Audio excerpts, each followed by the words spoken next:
Hi there, I'm David Gibson. Welcome to the 20th International Globe Sound Healing Conference. Oh my God, I've learned so much from these conferences. It's really profound, the potential of sound for healing, for a new medical system, for a new educational system, and just to get really high and have a blast. So I hope you enjoy. We set sacred space now for the whole conference. We ask for help from all of our guides, ascended masters, archangels, ancestors, and of course positive aliens, only for our highest good, and that you may get what you need and what you want out of this conference to be able to help as many people as possible.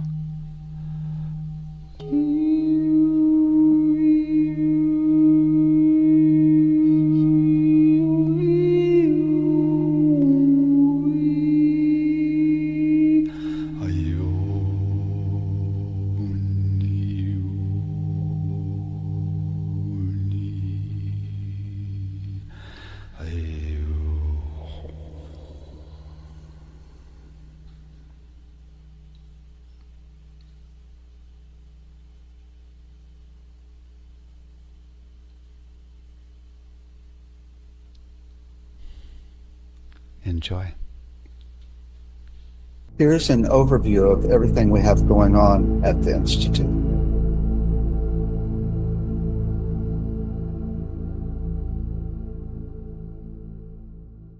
At the Sound Healing Center, we have four main things going on: the Institute, the Sound Healing Store, the Sound Therapy Center, and the Sound Healing Research Foundation. At Globe Institute, we offer 2 sound healing certificates and 1 audio recording certificate. All of them are also offered online, as well as in person here in Sausalito, outside of San Francisco.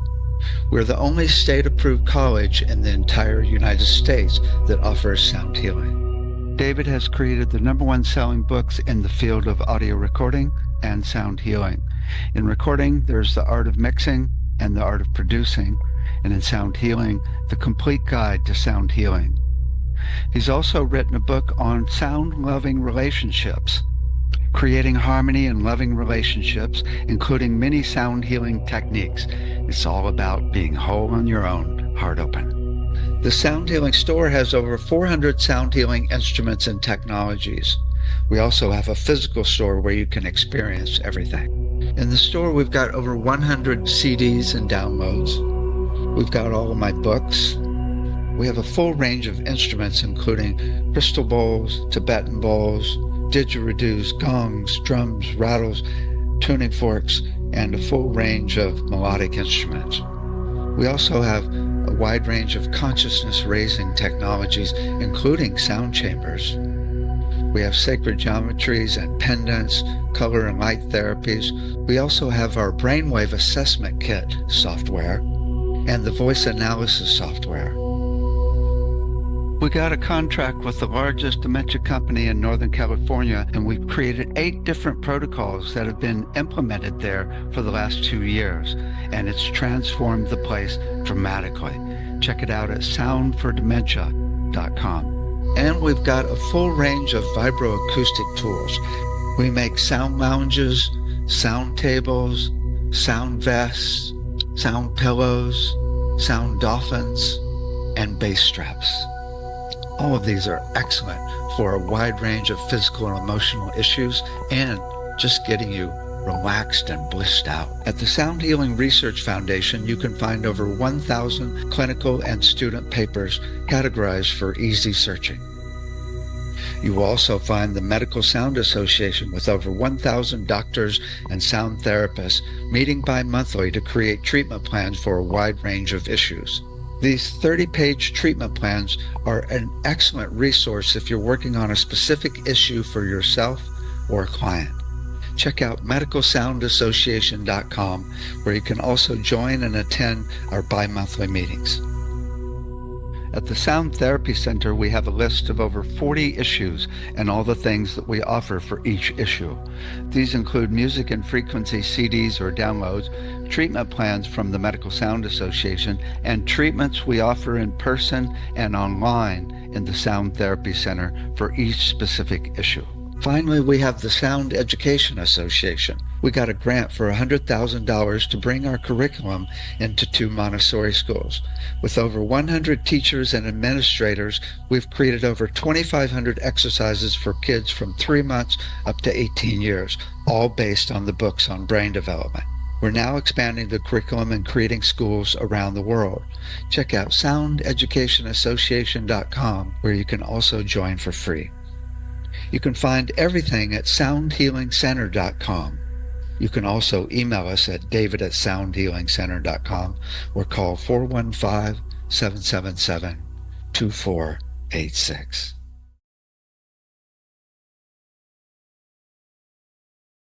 I wanted to tell you a little bit more about the classes here at the Institute.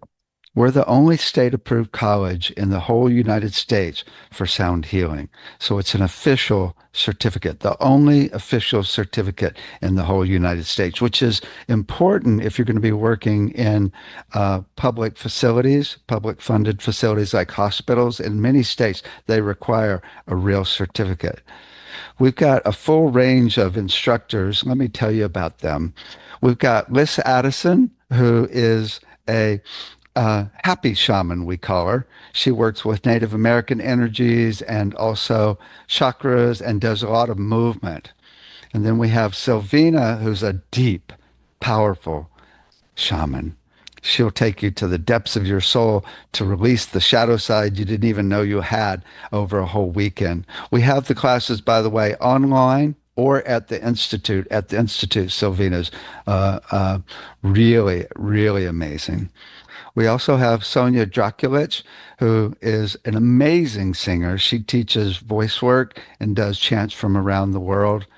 And then there's Lakshmi, who is a master at Sanskrit and all the chants from India. They had it down back then, right? Devotional chant and mantras. And then we've got Suzanne Sterling, who's the master of the world at helping unleash your throat chakra. And she's quite an amazing teacher. Then we have Gerald Savage, who teaches inner music theory. He goes through all the different musical intervals and music theory and talks about how to actually put different bowls together or tuning forks that create a beautiful or a certain type of chord that you want. And also talks about musical intervals as the relationship of any two things in the universe, whether it's two people, two souls, to crystals, to planets, or to plants. Then we have Vicki Dodd, who has been doing sound for about 60 years, really wise. She works with the voice as well. Then we have Richard Feather Anderson, who is a master at sacred geometry. Richard teaches sacred geometry the way that Plato taught it, as a way of understanding the universe. In fact, my presentation in this conference, a lot of it comes from Richard Feather Anderson. Then we have Randy Masters, who teaches sound, light, color, and geometry. Randy's got one of those minds that remembers everything he's ever studied. So he's an encyclopedia of how it all works and how it all works together at every level of vibration to create the universe that we work in. Then we have Lisa Raffel, who's a master at voice healing. And she teaches a whole technique on voice healing and also how to set boundaries so that you don't take on anybody's energy and don't invade anybody's space. And then there are my classes. I was a physics major at UC Berkeley, so we go through the physics of vibration and exactly how it works so you can explain it to people in a way that actually makes sense. And we go through how sound works physically in the body for all the different organs and diseases and for pain, mentally for brainwave entrainment, how rhythms entrain your brain into different brainwave states, and then also emotionally to release stuck emotions with the voice, which is really important, and spiritually, which is mostly about how to work with more gratitude, compassion, the sound of love, and also how to access oneness with sound. We also practice a lot with sound on each other and also practice doing sound baths as well. This program is really about three main things. It's about how the universe works based on vibration, which is really important to understand. And also, when you understand it, you get a key to the universe of how to change things and or just work with the ways of nature. It's also about getting still over and over and over so that becomes the norm in your life and your work. And so you can teach it to others. And it's also about learning this as a career. We're a vocational college, so we have to place 70% of our people. So we have detailed techniques and practices that you can use in your own practice or wherever you work. This program will change your life drastically. I say that, and a lot of people go, yeah, right. But it really does change the way you see the whole universe and your whole energy. We also have an advanced program that gets more into psychological issues and how to work with sound on specific issues. We go into acupuncture for tuning forks and way more voice work, and it's really effective to be a sound therapist. We also do have recording classes where we teach recording, mixing, and producing. So that's our program. You can find everything at soundhealingcenter.com, but if you want to go straight to the school, go to soundhealingcollege.com. I also wanted to tell you a little bit more about the program we're doing with the kids. We got a $100,000 grant to take our entire curriculum into 2 Montessori schools, and we've now created 2,500 exercises, all based on the books on brain development for kids from 3 months all the way up to 18 years. And now we're getting massive grants to create schools around the world, and we're setting up a think tank to take all of these exercises around sound, geometry, and vocal emotional expression and expand it into every subject matter. So then we're going to create 20 schools around the world, and we're going to implement this and track it and go to governments and say, look how effective this is for focus and social emotional health. You can check out what we have so far at soundeducationcenter.com, but email me and I'll email you the details and the video that we've created for this new program and exactly all the criteria and objectives that will be in the program. It's very detailed in case you want to join and help us change the whole educational system. Enjoy. So today we're going to be going over something quite unique, which is the relationship between sound, music, and geometry. So there's really 2 main worlds. There's sound, which includes music as well, and then there's geometry. And you can look at the world from either perspective. Everything is geometry, or if you look for the actual sounds or the relationships of the sounds and the musical flows, then it's music. Right? But there's a very specific relationship between these 2 aspects of reality, and that's what we're covering today. First of all, with geometry, the cool thing about geometry is to be able to tune into multiple things at once. For example, look at this. This is 200 billion stars. 200 billion stars right there. But when you look at the overall pattern, it's a spiral, right? So you can see really incredible complexity as simplicity. And our brain picks up geometry quite different than other specifics because it's too complex for the left brain to calculate everything. So the right brain kind of goes in the zone and sees it all at once, which is really cool because geometry takes us into the right brain because the left brain can't handle it. I mean, if we were to try to actually map this out mathematically, it's really complex. I mean, unbelievably complex. But the right brain looks at it and goes, oh, I see a little flower there in the middle, and then I see some circles and different. I mean, we pick up the overall pattern really well. We're really good at finding overall patterns. The other interesting thing about geometry is there's no time. Now, there is time in the way you scan from one part of the image to another, but commonly we look at the whole thing at once. And in that case, there's no time at all. And that's really interesting because, as we'll be talking about, you can map geometries into time, but geometry can give you all the components without time. It's really interesting when you think about it. So here's the aspects of sound that we've covered many times. It's the hierarchy of vibration. So you can look at sound from the frequency level, which is pure frequencies, or a bunch of frequencies actually makes up a timbre, which is simply a tonality or a sound. And then a bunch of timbres or sounds make up a musical interval or chord. When you have more than two, it's called a chord. But then when you add rhythm and melody, now you've got actual music. And the whole thing about music we've talked about is smooth flow without blockages. So these are the different levels of vibration around sound. So we're going to map these to the different types of geometry. So let's look at frequency first.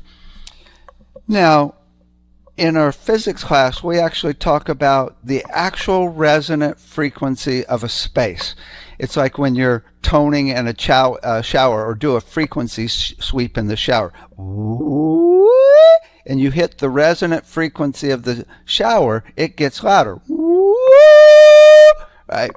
And you can actually calculate that frequency by the distance between the walls. In fact, the wavelength of the actual sound is going to equal 1130, which is the speed of sound in feet per second, over the actual frequency. You can flip that around and have frequency equals the speed of sound over the wavelength. So you can, if your walls are 4 feet apart, you divide it into 1130, you get a resonant frequency of 275 hertz. So there's a scientific mathematical formula for the resonance in spaces, which includes the resonance in the body. But there's also a mathematical formula for materials, very specific. If you double the size, it's half the frequency. And then it's also based on the thickness and density and tension if you have like string. So there's a very specific mathematical formula for changing materials and spaces into actual sound. That's from my physics class at UC Berkeley. Right. But you can also look at the geometry based on chaos or coherent. Chaos is like a disease, or it's anger or anxiety or fear, whereas coherence is like a vowel, right? Well, if you map those to geometry, a cell that is healthy is totally symmetrical, whereas a cell that's not healthy is frazzled all over the place. And there's actually videos where they show people doing sound on cells that are not healthy, and they become healthy. In fact, John Stuart Reid's done a whole research project on it. So the sound of coherence translates to a coherent geometry, specifically, versus chaos. You can also look at the sounds in the body. You can think of the cells as an actual frequency. A bunch of cells equals a timbre, which is an organ, which is a bunch of cells, right? And then you've got the relationship of the cells and the organs, which are the musical intervals. And then you have the musical flow that goes through the meridians and through each of the 11 medical systems. Good musical flow through the nervous system makes you not shaky. Good musical flow through the circulatory system, no heart attack. Good musical flow through the digestive system, and you're happy, right? So it's all about smooth flow. So we got those 4 levels throughout the whole body, from cells all the way up to the whole systems of flow, right? Now in geometry, you can look at this hierarchy as a circle is a frequency. A bunch of circles creates all the geometries in the universe. You can draw a bunch of circles and create basically every geometry, including the flower of life, which contains all geometries in the universe. So that's a timbre. It's a combination of frequencies. If you look at the relationship of two geometries, that's a musical interval, or as we'll be talking about, the relationship of the sides of the geometries. But then you go and start spinning the geometry or moving it through space over time. Now you got flow. So you can map all of the sounds of the hierarchy here to geometry in the exact same way. It's basically one, many, and over time, flow over time. Right. Now, you can also map the harmonic structure of a sound. Harmonics are simply frequencies, and most sounds are made up of a bunch of frequencies. So when I actually make this sound, ooh, I'm actually making over 100 different frequencies. And they all combine as a chord to create a certain tonality that is my specific tone of my voice. Right. So just about all sounds have multiple frequencies in them.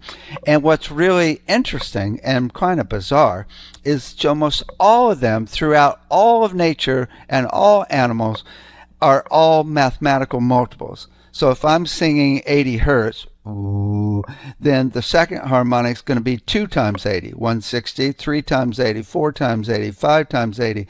They're 1 times, 2 times, 3 times, 4 times. Most sounds follow this mathematical pattern in the harmonic series. Right? But this harmonic series is the same in the distance between the planets. So we're mapping the harmonic series of sound to our solar system. The distance from the sun to Mercury is the root. The Mercury is to Venus is 2 times. Venus to Earth is 3 times. Earth to Mars is 4. Mars to the asteroid belt is 5, and so on. So we've got this harmonic structure of mathematical multiples creating our solar system timbre, which is made up of a bunch of planet frequencies. This same mathematical pattern is in the distance of electron shells around the nucleus of an atom. 1 times, 2 times, 3 times. You can even map the whole spine as one. You can do halves and thirds and fourths. It maps just like a string, the spine. Some people say even the weight of the vertebrae get heavier and heavier based on 1 times, 2 times, 3 times, 4 times.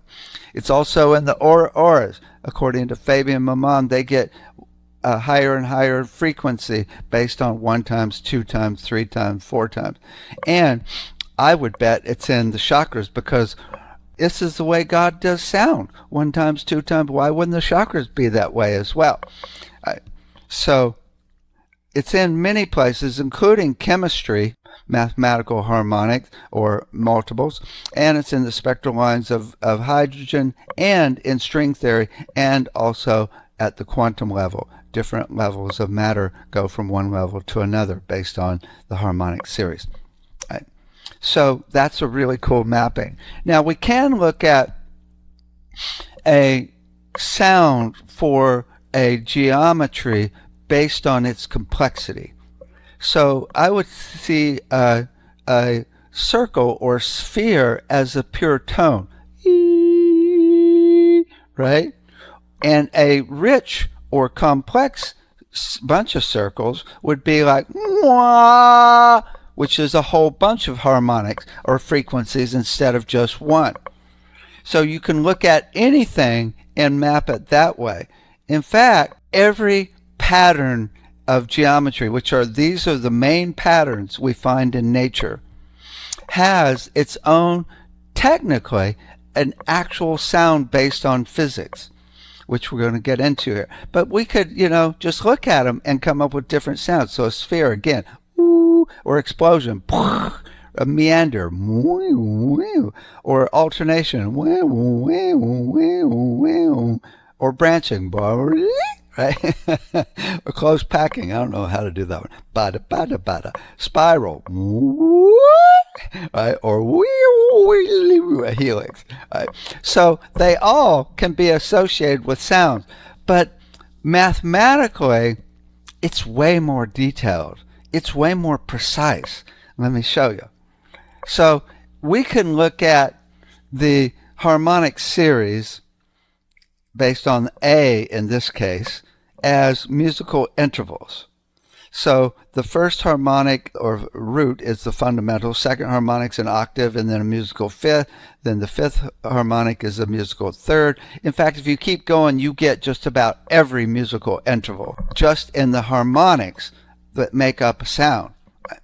Now, we can map musical intervals very specifically in geometries. Look at this. So this is a right triangle with 3 lengths and 4 lengths and 5 lengths. That makes up a right triangle. Well, the relationship or ratio of 4 to 3 is a musical fourth. 4 to 5, 5 to 4 is a major third. And 5 to 3 is a major sixth. Let me actually play these for you. So here's the actual major third, which is the 5 to 4. Okay. So here's a major third. That's a major third. Okay. So here's a major fourth, which is the 4 to 3. Okay. And then we've got the actual major sixth, which is the 5 to 3. Okay. So here's a major sixth. So we can very specifically map out the sides of any triangle to be specific musical interval relationships. If we had a triangle that was 3 to 2 on 2 sides, that would be a perfect musical fifth. So every triangle, you can take the sides of the triangles and create musical intervals. They may not be perfect, musical intervals that we're used to, but it's always a musical interval, the relationship of those 2 sides. So then, if we've got an equilateral triangle, well, all of the sides are the same. So it's like it's 3 of the exact same notes. So it's not really interesting, or you could say it's perfectly interesting in that it's all perfectly all the same. Same with the circle. If you map out the distance of from one wall of the circle to another, it's all the same. So it's just one interval. Right? Normally, when we map frequencies to geometry, there is no mapping of the actual frequency to a length of a line. You could actually come up with it and make it up, but you have to set a certain distance to be a certain frequency. Then you've got the relationship of that frequency to the other 2 or others in the geometry. So you have to actually always choose a frequency randomly to actually decide its actual. I mean, you could base it on the length of a string, but all materials have 4 things. It's not just the size. They've got the thickness and density and the actual size and tautness that we've talked about. So frequencies don't map precisely to one side or even to a circle. It's kind of random. But once you get that one frequency, you can do the musical intervals. So then here's the Sri Yantra. One of our instructors measured every length of every one of these triangles in here and created chimes based on the musical interval relationships of every single triangle in the Sri Yantra. Here's the actual sound. Check this out. Oh my God. This is the Sri Yantra sounds, musical interval relationships of the actual triangles.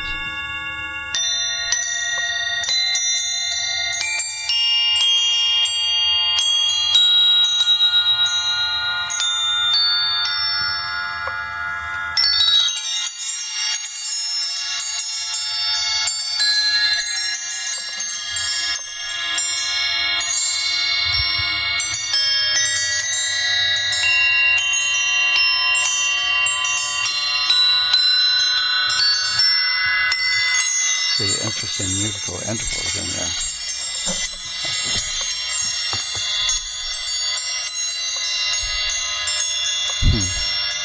So check it out. Every single geometry in the universe can be mapped into a musical interval relationship, just like those chimes are to the Sri Yantra, which means every single organ, it can mathematically be mapped to a very precise musical interval relationship of all the parts. Oh, it's really complex. It wouldn't be easy to map the heart, but it can be done, which means technically every single organ, every single part of the body has a very specific combination of frequency relationships that make up its sound or timbre. So we could find the actual tonality of every single organ, and it would be perfect scientifically one day. I mean, to map out all of these, every little curve in the heart, oh my God, and then it changes when it beats, It's complex, but it's there. It's there, right? That's really interesting, right? We'll come back to that in a bit. Now, there's the whole world of cymatics, where we can show how different sounds actually create the geometry. In the beginning, people used powder or sand on a metal plate, and this image at the top is actually sand being vibrated by sound.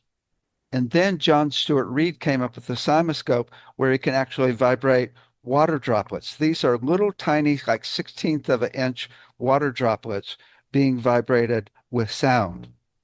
So this shows precisely how sound creates geometry, very precisely. Here are another couple of water droplets being vibrated by sound as well. Now here's a voice actually creating the patterns in the water droplets.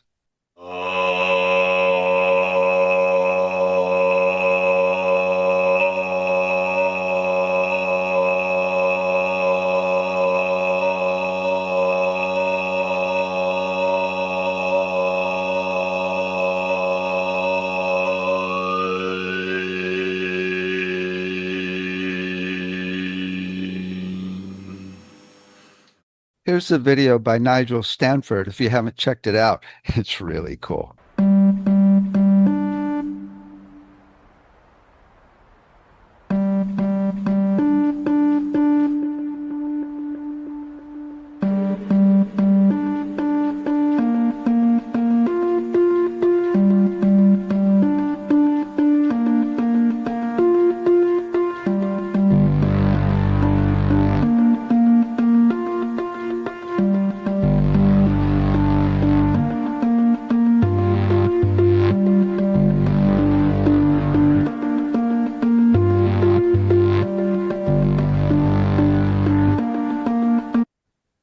Play the whole thing now, but check it out.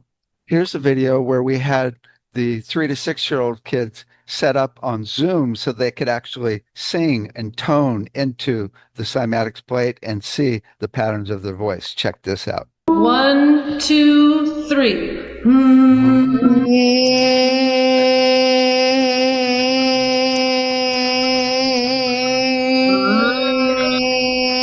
That's a meandering. Oh, I love it. So this is precise proof of how sound creates geometric patterns in matter. So what we've been talking about is exactly how matter actually has its own sound as well. So ultimately, we can actually find the actual tonality and the actual sound that will resonate any part of the body into its precise geometric structure of health. That's where we're headed. Now, you can also look at the sides of a rectangle as musical intervals. We're thinking for the kids to actually create a rectangular toy that is 4 by 3, and it's got chimes in it that play the musical fourth, right? and then do another little toy that's 3 inches by 2 inches rectangular, and when you tilt it, it plays a musical fifth. So specific sides of a rectangle are specific musical intervals. Now there's also musical intervals within rhythms. We have an instructor that used to teach for us, and he says that the relationships of 2 rhythms are the same feeling as the musical interval that you actually hear in sound. Let me show you what I'm talking about here with musical intervals and in rhythm. So here's a 4-beat rhythm. 1, 2, 3, 4, 1, 2, 3, 4. We can even do body percussion on that. 1, 2, 3, 4, 1, 2, 3, 4, 1, 2, 3, 4, right? Or we could do 1, 2, 3, 4, 1, 2, 3. So that's a 4-beat rhythm. Now here's a 3-beat rhythm. Creates a triangle. 1, 2, 3, 1, 2, 3, 1, 2, 3. Now here is a polyrhythm of 4 and 3 at the same time, which is really hard to do. Here is a 4/4 rhythm. Pretty simple. 1, 2, 3, 4, 1, 2. Here's a 3/4 rhythm. 1, 2, 3, 2, 1, 2, 3, 1, 2, 3. Now here's the 2 together.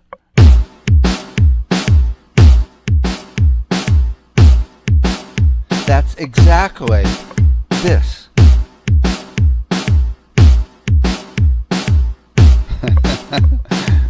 And that's used in a lot of music.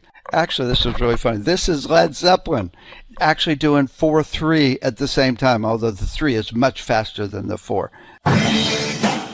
So 2, 3, 4.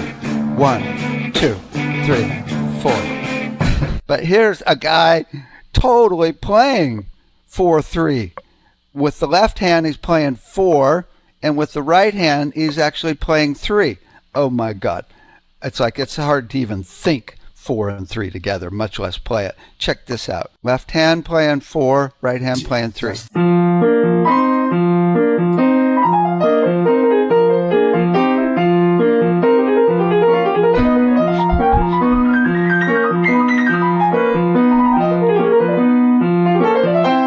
Just boggles my mind to even be able to do that, right? To be able to do 2 things. It's kind of like a drummer playing multiple rhythms at once, but drummers are normally playing in 1 time signature. I mean, that's like so unbelievably trippy, because now you're tuning into 2 things at once, which is really hard to do. Okay. Now we can also look at musical intervals in the body. If you look at any emotion, you could actually map out the frequency with EEG, which is actually a rhythm, of each of the lobes. And then the relationship of those rhythms of each of the lobes creates a musical interval relationship, which is actually that map of that emotion. And you could then use electrodes and then train people back into that emotion based on the musical interval relationships. We can do the same in the body. We're looking at mapping every one of the 70 trillion cells, which are frequencies, right? And then we can actually map the musical interval relationships of those frequencies within each of the 11 systems and find out the template of perfection for a human. Oh my God, right? So we're betting that those musical intervals are going to be the first harmonics in the harmonic series, which are unison, an octave, a musical fifth, and then a musical third.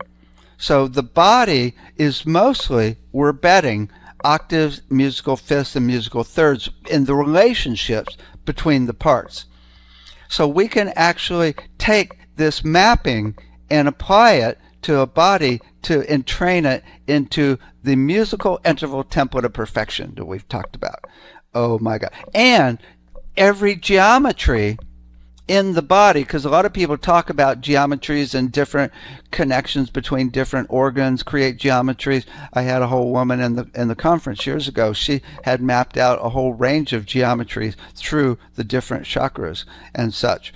And that means those geometries have a very specific relationship to the cells musically, as far as musical intervals, at least the sides of the geometries. There's a template of perfection not only with musical intervals but also with geometries that map precisely to the musical intervals. Oh my God, it's a little complex, but we're on the way. Now, we've talked about actually the musical flow, which create different geometries as well, even the relationship of the musical flows as well. That's a whole nother changing geometries. Then there's the golden mean. The golden mean, when you map it out, creates a spiral. Now, there's a lot of golden mean ratios in nature. There's the conch shell, the galaxies. You can see the spiral in a lot of flowers. You can see it in cactus. You can see it in hurricanes. You can see it in a wave curling over, or even see it in the fingerprint.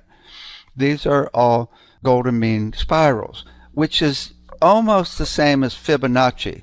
Fibonacci is actual nature's way of getting close to the golden mean.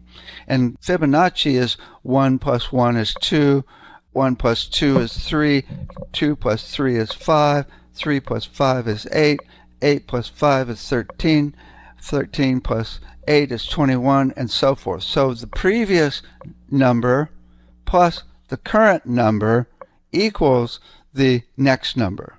So there's a lot of architecture that's been built exactly based on these golden mean ratios. In fact, there's a lot of churches throughout the world that have been built based on golden mean ratios. It's used in architecture in ancient times in a lot, which is in fact in Egypt. It's all over the place. But also we place the speakers in our lounge based on golden mean ratios. So the relationship of the speakers to the whole is 1.618. Now there's people that also use the note numbers to actually play golden mean musical intervals. So this is interesting. If you map out the actual musical intervals, we got 1, 3, 5, and 8 are those specific notes right there.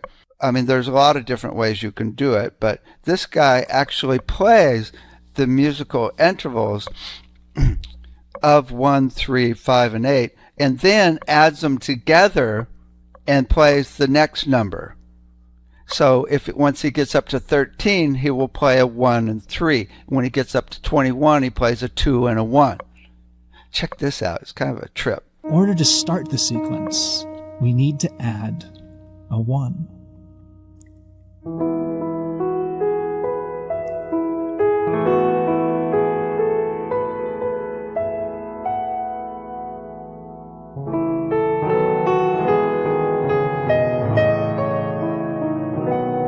See, he's playing these numbers.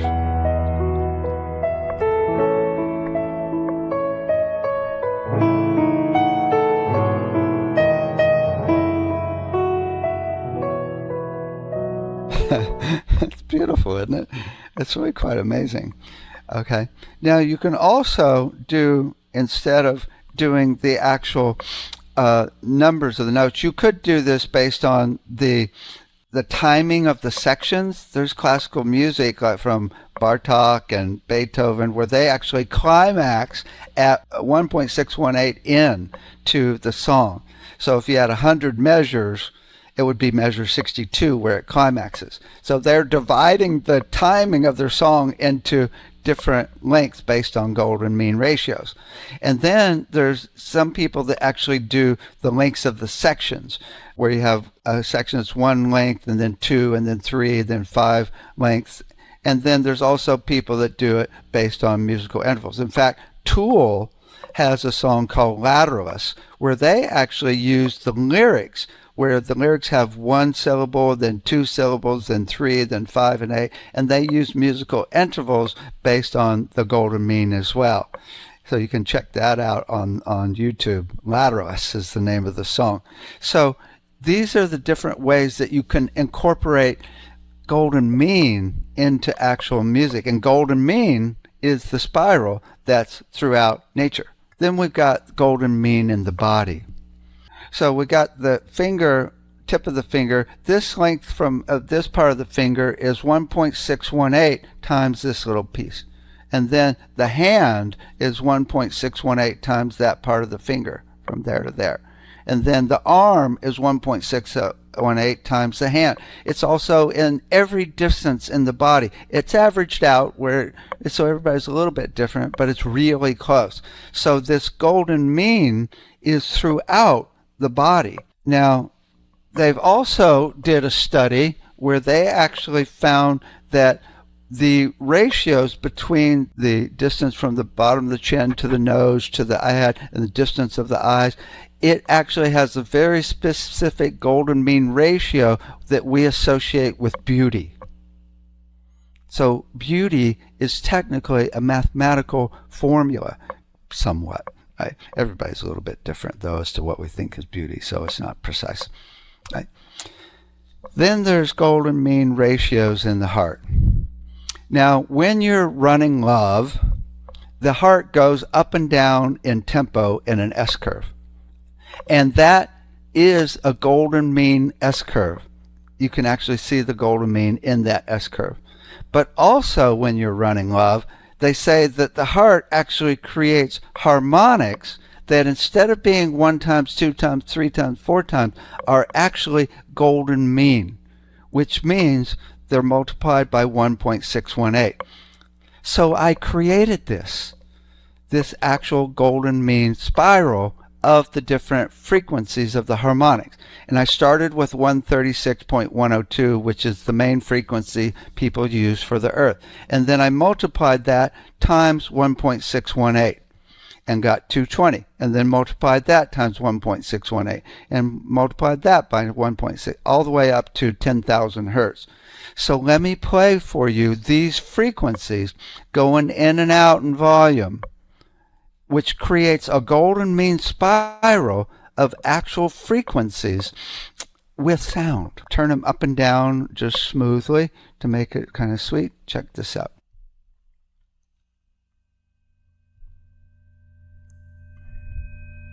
So basically we're running love here. The same harmonic structure that the heart creates.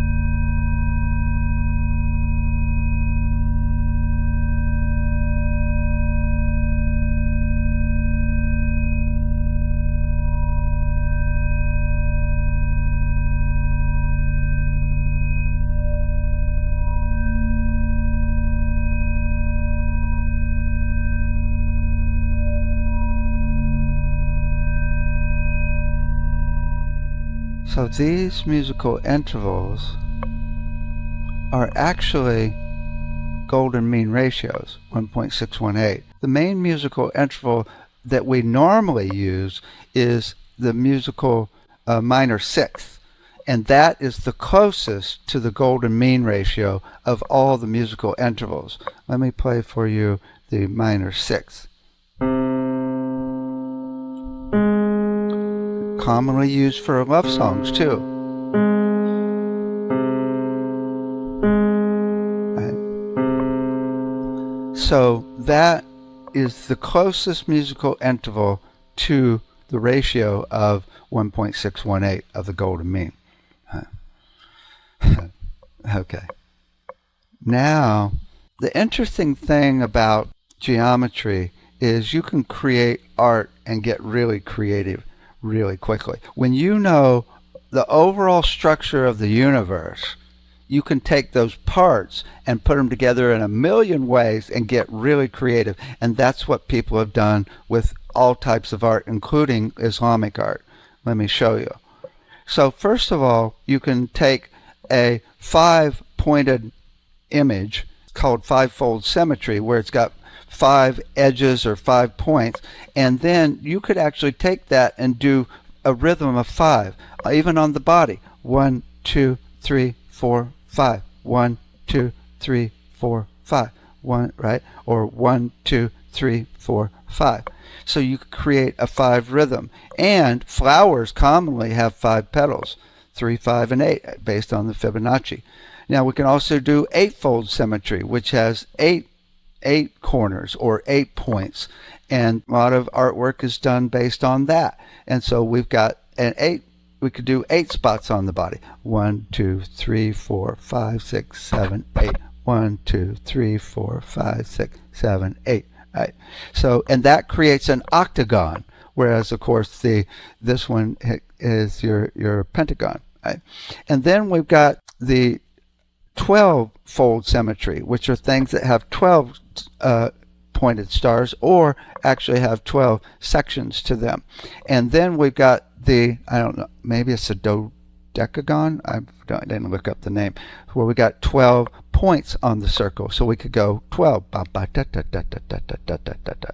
Right. Now, what's interesting is if we take these 12-note rhythm and actually connect all of the dots, check this out. That's it. That's a 12-note geometry with all of the dots connected. That's cool, huh? Really cool. And then we get all types of other geometries in here. We got even a 12-sided little piece right here. I mean, there's always like triangles. There's all types of geometries within that. Mapping geometry to sound. This is what they do in Islamic art. They take these multiple fold patterns and they expand them so that you get incredible detail that is so beautiful. Here's another Islamic art, and then another one that's really beautiful. It's just like mandala patterns, or what we see in many temples. Check out this temple, all the Islamic art on all the walls. Oh my God, it's just unbelievable. You could zoom into any one of this building, and this building shows basically 50 of the patterns of it that I was just showing of Islamic art in one building. It's quite amazing. Then we've got changing geometries that are flowing. I have a piece here I want to show you from Jonathan Quinton. Jonathan actually is presented in our conference, and he's kind of the master of creating geometry of all these different patterns. So we'll end with this, and it's got a little music to it. Just check out the beauty of all these geometries that could be mapped precisely to sounds. The music here is not mapped to the actual sounds, but it could be. Every side of every image here has a musical interrelationship to the other sides. So all of these, not only the parts, but the whole, could create an actual sound. Check this out. It's just spectacularly beautiful.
day will know every frequency and every relationship of every frequency and every geometry in the entire body to resonate you into the template of perfection forever. No more disease, no more mental emotional issues, just love and light. Hold that energy for the rest of the night and weekend and weeks ahead, months ahead, years ahead, and lifetimes. Thanks for listening. Take care.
Hi there. Welcome to another presentation of the Globe Sound Healing Conference. Now we have Ryan Sarnitaro. Hi, Ryan. Hi. Ryan was introduced to singing bowls 40 years ago, unpacking boxes of artifacts from the Himalayas with Karma Moffett. Traveling in India, Nepal, and Tibet, he's played hundreds of thousands of antiques. He's one of the largest importers and sellers of curated antique singing bowls in the U.S. What have you been up to lately? What have I been up to lately?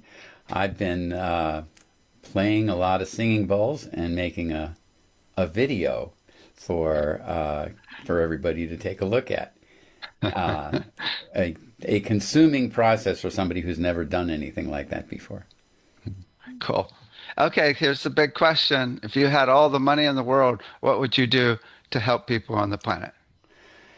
Well, what I think needs to help people on the planet is dispelling ignorance. Ignorance in the Tibetan Buddhist sense, which is not stupidity, but it's a lack of understanding of the implications of all actions and how they affect all beings.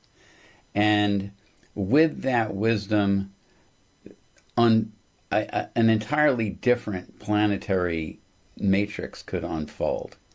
So how do we get that wisdom to become a part of the curriculum, a part of how people grow up and evolve on this planet? Gosh, if I had enough money and I had enough buy-in from the, shall we say, commercial interests out there that have an interest in ignorance, I would start at the school level and I would make sure that people of good heart, good mind, good soul were deeply involved in the education process, and then expand that out to as many people on the planet as we could reach. I love it. You know, we've got a grant for $100,000 to take our entire curriculum into 2 Montessori schools, and we're getting as much money as we need to create new schools around the world. And we're going to track it and bring it into governments and say, look how effective it is. So we actually have a whole sound education association, and we already created 2,500 exercises for the kids from 3 months to 18 years. And I have to tell you, there's one thing that's really cool. So one of the instructors got it set up so they could have a cymatics plate in Zoom. So the kids could tone into the powder on the plate and see geometries from their voice. And they're like, whoa, whoa, right? And I said to them, did you know that every time you make a sound, it creates a similar pattern in each water droplet of the person you're talking to? So you have to be really careful with the energy that you're actually putting out. And they're like 3 to 6-year-olds, right? And they're like, whoa, okay. Yes, Dr. Emoto in your cells. Right, exactly. Okay, so you put together this really cool video of Tibetan bowls. You explain what it's all about in the intro, so let's just jump right into it. Okay, enjoy. I'll talk to you on the other side.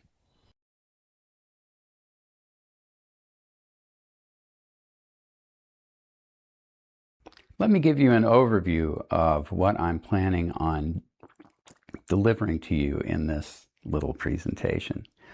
What you have in front of you here is a full set of the different major styles, sub-styles, thicknesses, and tones of the Himalayan singing bowls, the antique Himalayan singing bowls. I'll be going by type and by tone and giving you a bit of in-depth information about some of the differences that the different types of bowls and the different subtypes have available to them. I'll be using my precision mallets on some of these bowls.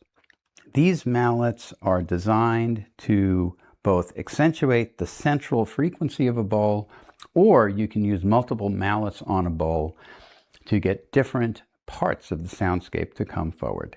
At the end of my individual bowl presentation, I'll spend a little time playing through all the bowls so you can hear the full range of their sounds going together.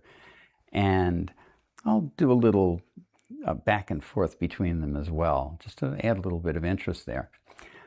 And then we're going to go back to Karma Moffett at his studio in Bliss Mountain in Northern California. And it's his studio, so on the wall you'll see these clouds and this deep blue sky. And that's Karma's art. He's not only a singing bowl master, but he's an extremely talented artist. Then he'll give you a little bit of insight into how to listen to singing bowls. A bit of a teaching there. And from there, he'll close out our presentation with the sound bath. I'm Ryan, the founder, proprietor of bestsingingbowls.com, one of the largest websites for old singing bowls. My interest in singing bowls, well, my interest in sound started many years ago, but with singing bowls, it was first an interest, then it was a hobby, then it was an avocation, and now it's a business. But where did I really get my start? I got my start doing tapes of movies off of the television and listening to them. So I've always been interested in sound. My father was a professional musician. But my first place as a proprietor of sound was at a large natural food grocery store, cooperatively owned, called Rainbow in San Francisco, where I was the buyer of all kinds of odds and ends. And included in those things were these gongs made by a gentleman, Joe Conniff, in Colorado. And here's a bit of the sound of these gongs.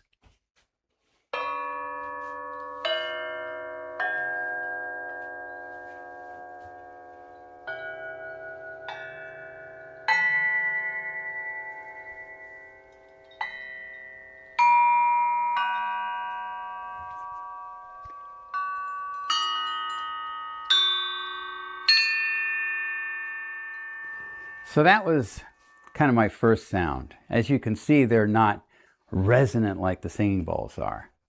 And I finally got introduced to the singing bowls by a singing bowl master who by that time had already been ringing them for a decade, Karma Moffett.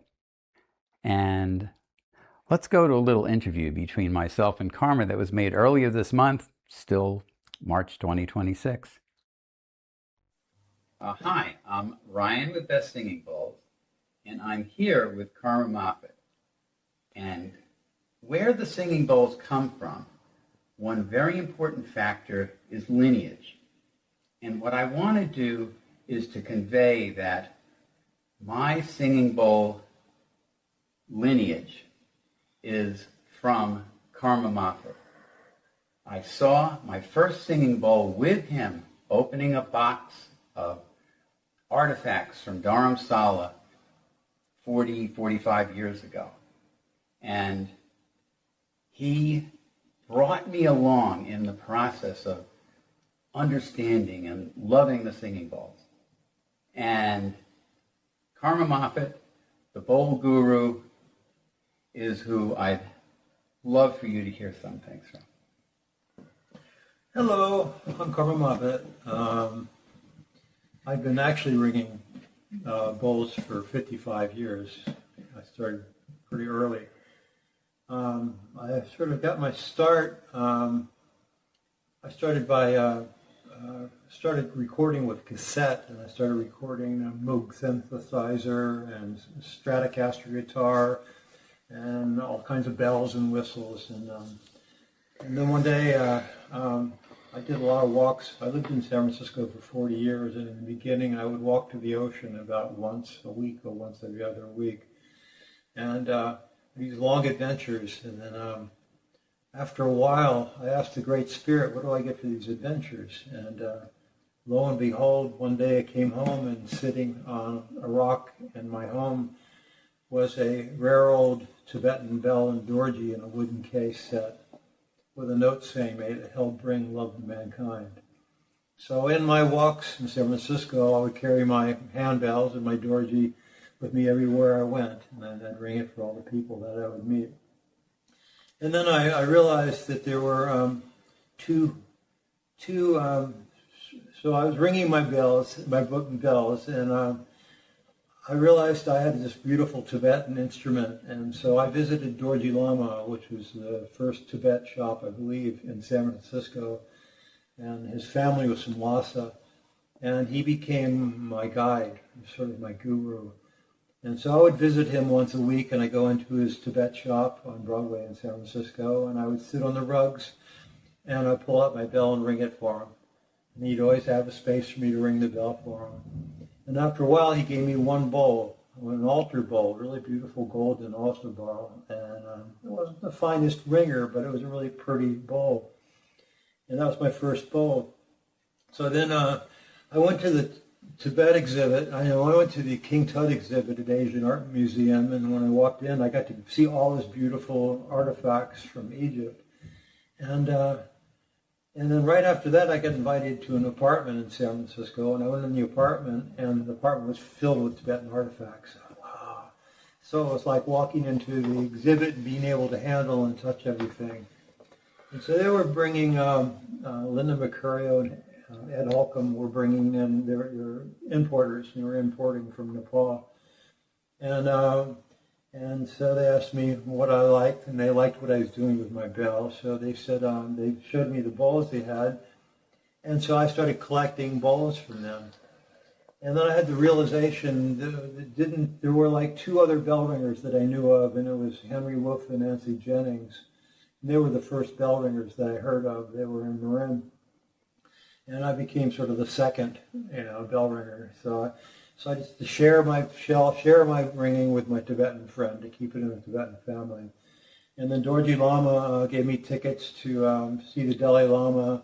I took her up to the 16th Galwal Karmapa, then Kalu Rinpoche, Taisutu Rinpoche. So I started, all the Rinpoches were coming to San Francisco on that day. So I was sort of being educated and being on the path. So I was given the name Karma Shrab Donden, which means possessor of meaningful wisdom.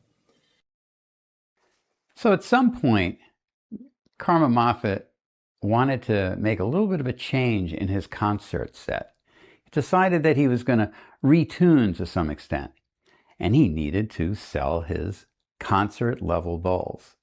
Well, I was there. I was able to buy these bowls and put them on a prominent shelf in my house and just play them. And over the years, and it was years, my ear got really trained by these concert pitch bowls. Well, not really concert pitch. They're not A440. These are bowls that have deep resonance. And this profound brain training has allowed me to navigate the somewhat arcane world of antique singing bowls over in the Himalayas and be able to bring forth the quality that I'm able to.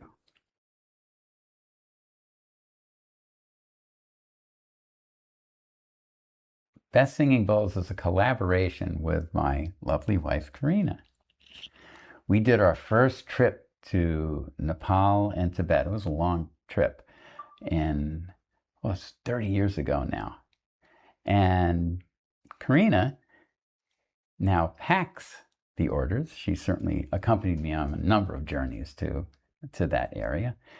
Now she packs the orders and she takes them to the post office or FedEx or wherever on her bicycle, which she also got 30 years ago. That's true. I will say I got to accompany Ryan on that first trip, which included Tibet, and I will never forget it. It's where I discovered, I don't know where this comes from in Ryan, but it comes from some deep, deep place. He had read every book available in San Francisco Library about Tibet, which even included from the 1800s. So he was on a mission. Let's say it's a mission and a pilgrimage. We need to go to this place. It's a cave and you climb up by a rope ladder, whatever was the thing. So I got to be that person to witness Ryan kind of unfolding whatever is this deep, deep place in him. We went down from there on that trip to Kathmandu. He was still on a mission. He found a shop with some singing bowls in it. He sat cross-legged with an older man and they rang through bowls. It was quite some years later when he knew now he was on some sort of rescue mission, and he found a guy and he found a guy and he talked to a guy, and this guy goes, I know just who you need to talk to in Kathmandu. Sent us there, and it was the son of the old man. I want to say that because there's a magic to the singing bowls. Ryan explains 3 levels of teaching as he was taught, which is in the singing bowls. This magic just permeates everything that happens.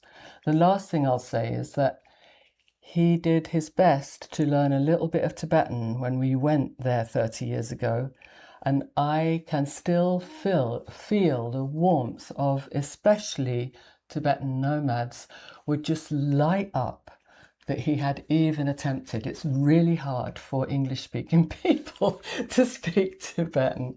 So that was also really, really lovely. Yeah.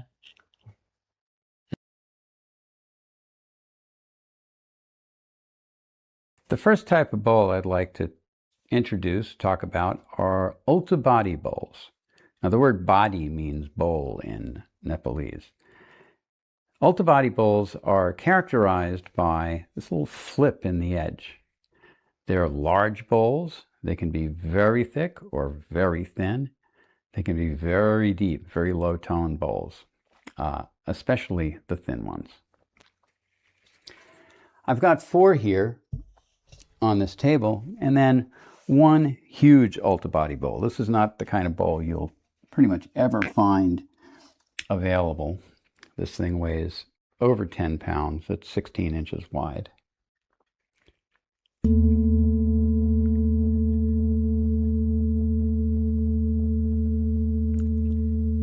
And if you ring it, it'll go on for minutes. Ulta-body bowls often come painted black. This one was painted and was really black until it started to get worn out, and off comes a bit of the color. Here's one, very black. Now here's one very thin. The interesting thing about this thin, small bowl, it is pretty much the same tone as the thick, huge bowl. And that's because you've got 2 different factors running here. Thinness for lower tone, size for lower tone, thickness for higher tone. If this bowl was as thin as this one, it would be very deep. I'm going to play these 4 bowls in sequence, 2nd octave bowls.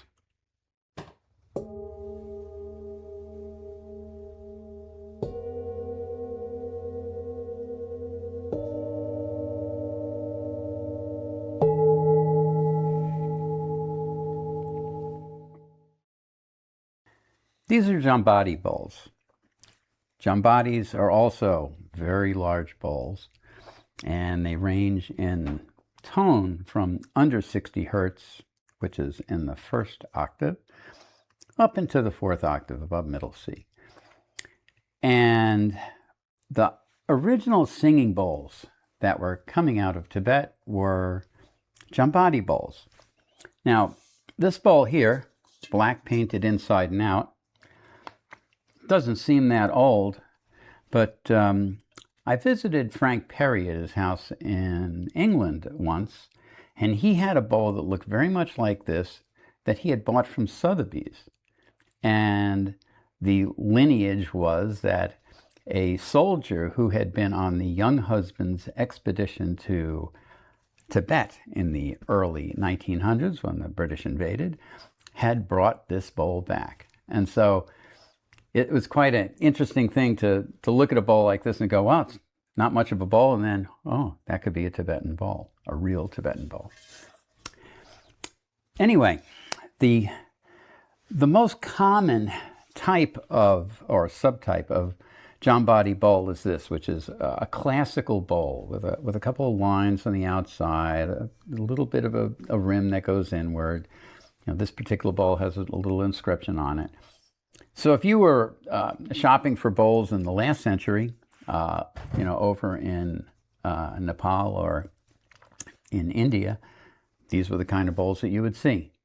You would also see these bowls very similar to this coming out of Bangladesh even. So, Jambadi bowls. Well, this sub-style here, which has this broad inner area of clarity with lines above and below, they're thin bowls, they have a plain rim. This one here is about as deep as you'll ever hear an antique bowl.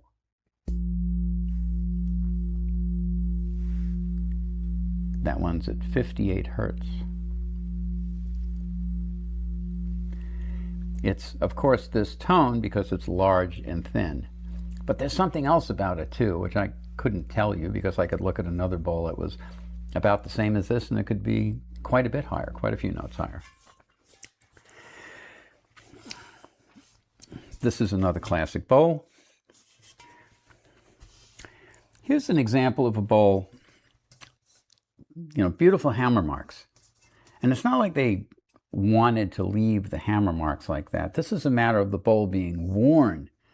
It was a rough bowl originally, and it was worn and worn and worn. And so all this clear stuff is the high spots in this bowl. Beautiful bowl. Fantastic tone, too. Then you get to bowls like this. This is another subtype. You don't see too much of them anymore. They have these broad circles in the middle. What I would almost call a faux relief set of lines on the outside, meaning that they're etched so deeply that you could imagine that it was instead of it being etched, it was pushed out, or incuse, as they say in coinage, in numismatics. Very broad rim, very heavy, very thick, so relatively higher tone. This bowl here, another classic Jambadi. Look at it. These two bowls are about the same tone, but this one's way thicker. What I have here is a Jambadi lingam bowl. This is a ceremonial bowl, again with that fantastic etching, but in the middle is the lingam, a little upraised area. And these are very rare, and as you can imagine, looking at that patina, this is an old bowl. Finally, here's an example of about as big as they get. A 15-pound bowl, 16 inches across. I picked this bowl up in India, actually. You just don't see them like this anymore. These are pretty rare.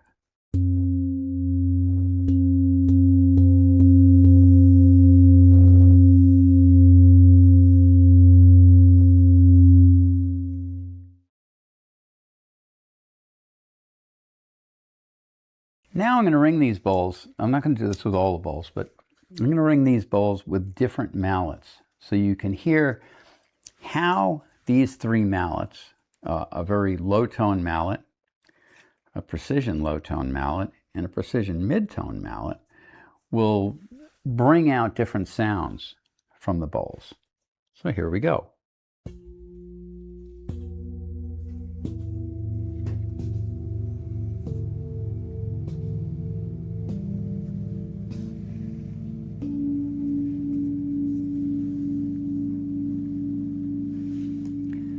And now the next mallet.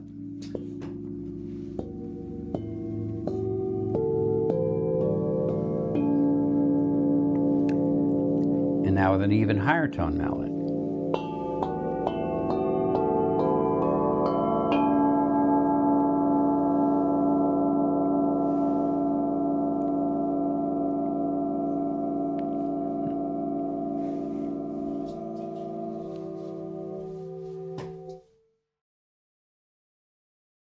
Genuine lingam bowls are rare and expensive. So expensive that there's a big business in fake lingams. I can assure you, every lingam you see here is a true antique lingam.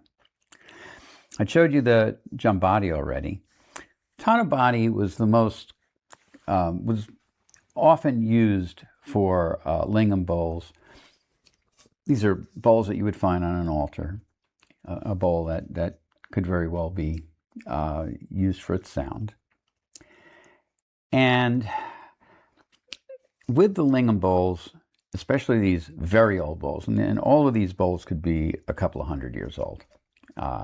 Some vendors of singing bowls might even date them 1,000 years ago, though I think that's a little further than I can feel comfortable with. They're very elaborately etched. This particular one here has a circle pattern, sometimes called void. As you can see in the lingam itself is prominent. This particular one, the lingam was hammered out from underneath. They always are hammered out from underneath, but sometimes they'll make a lingam bowl where it will be flush on the bottom. And they have just put extra metal in the bottom before they hammered it. Here's another one, very heavy, not quite the same elaborate artwork on it. This one here, the lingam is quite prominent and clear. The rim, you can see around the rim, it's what I call the crushed rim. This is a particular style where they actually push the rim down into the bowl, generate enough extra metal so some of it flows out, some of it flows in. This guy right here, extremely old. The rim is super broad. When it was hammered out, the artist really took a lot of care to make sure there was enough metal to fold it in to the extent that it's been folded in. And there was likely more etching on this bowl, but it's been worn away. The other style of bowl that you'll see a lingam on is Manipuri. And the Manipuri bowls are interesting because most of the lingams that you will see will have this kind of a design on the outside, kind of leaves and some lines underneath it, which you don't see on other bowls. So it's a kind of a unique, ritualized artistry. However, the way the patterns are made on the inside is always a little bit different. This particular lingam right here is quite worn. This one's been used a lot. These dots over here were circles with lines around them, and those have all gone away. This is a better preserved version of it. You can see on the rim there's circles. On the outside, again, the lines up and down, the leaf pattern. Beautiful bowls, beautiful bowls. Here's a little one. Again, the same lines on the outside, elaborate circles on the inside. Just give you a little play of them.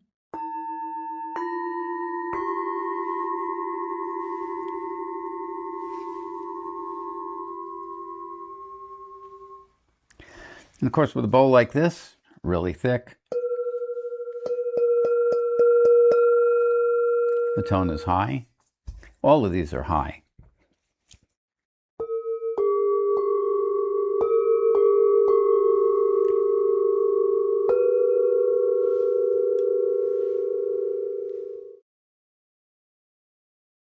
Here's a collection of some unusual singing bowls.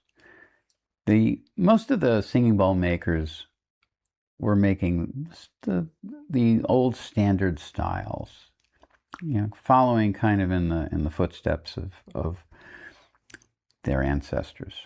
A lot of times singing bowl making was really a family business, done in a kitchen even. Now, this bowl here is a bowl that I named trapezoid, and I now see trapezoid repeated around the web. I came across these maybe a dozen years ago when one of the collectors of singing bowls went to a village, and in that village, this was their style of bowl, not the other styles. Beautiful little bowls, and also some larger ones as well. And They had quite nice sound.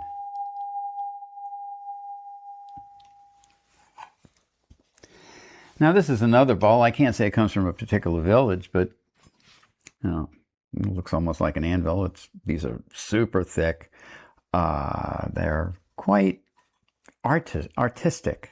With that, all this, you can see lines on the inside. This one has lines on the inside, but they're pretty worn away. Beautiful bowls, high frequency. These two are really close to each other.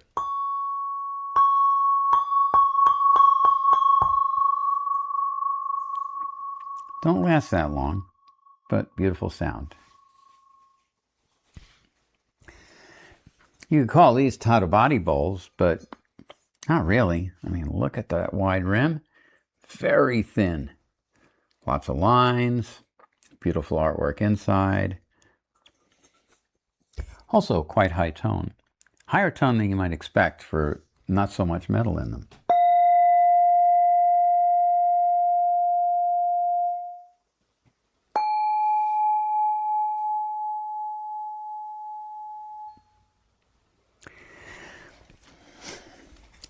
Here's a really unusual bowl. I'll just play it. The artwork is really something else.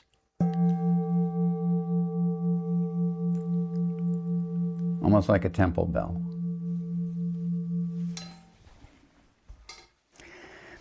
Couple more short bowls with lots of artwork in them. This one's really heavy and thick. The artwork's worn away, very rough on the outside. This rough finish is deliberate. This is part of the artwork of this particular bowl.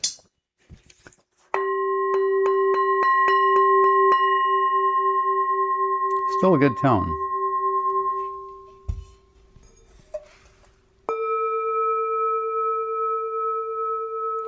I call a sound like that a little bit hollow.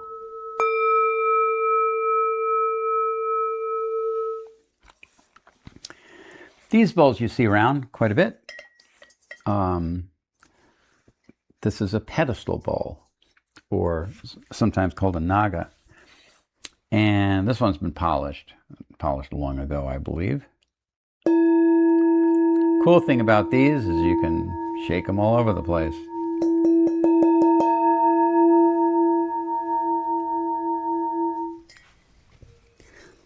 Here's a little one.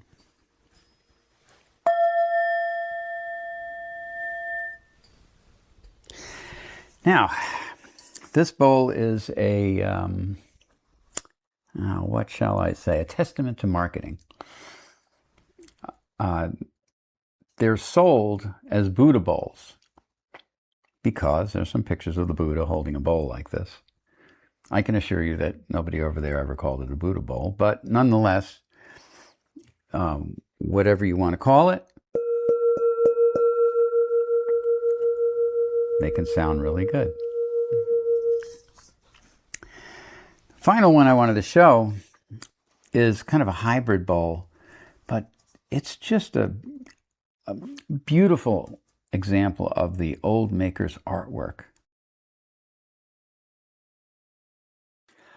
Another type of bowl, not so common, is this, which is a Ramuna bowl. Now, Ramuna is a district in India. Do I know that these all come from there? No, I don't. Ramuna bowls are uniformly thin. They almost always have an inscription on them, even though on the older bowls that inscription's worn away. Sometimes they'll put a new inscription on top of the old inscription. The bowls themselves have this kind of graceful shape. Since they're a little bit on the thin side, they tend to be deep. Nice sound. I'll play a group of them later. Here's a bowl from southern India. It's got fish on the rim. I've seen a dozen of these maybe. This one's quite worn. All the interior etching is gone. They're rough on the outside. Quite nice bowls.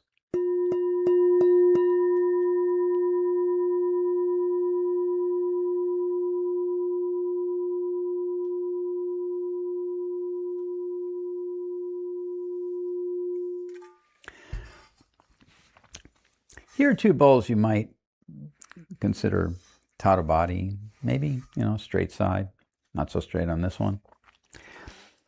Just started to see a few of these. Gorgeous deep etching on them. What really distinguishes them are these vertical up and down lines. They're nice and thick. High tone though.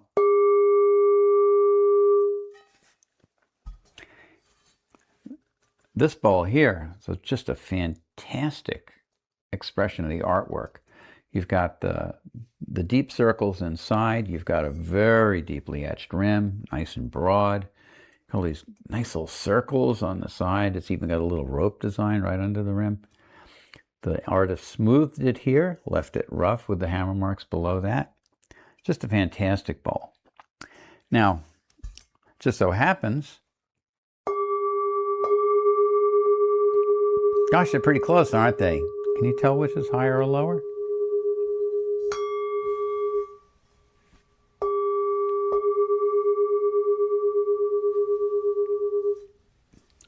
This baby's a little bit lower.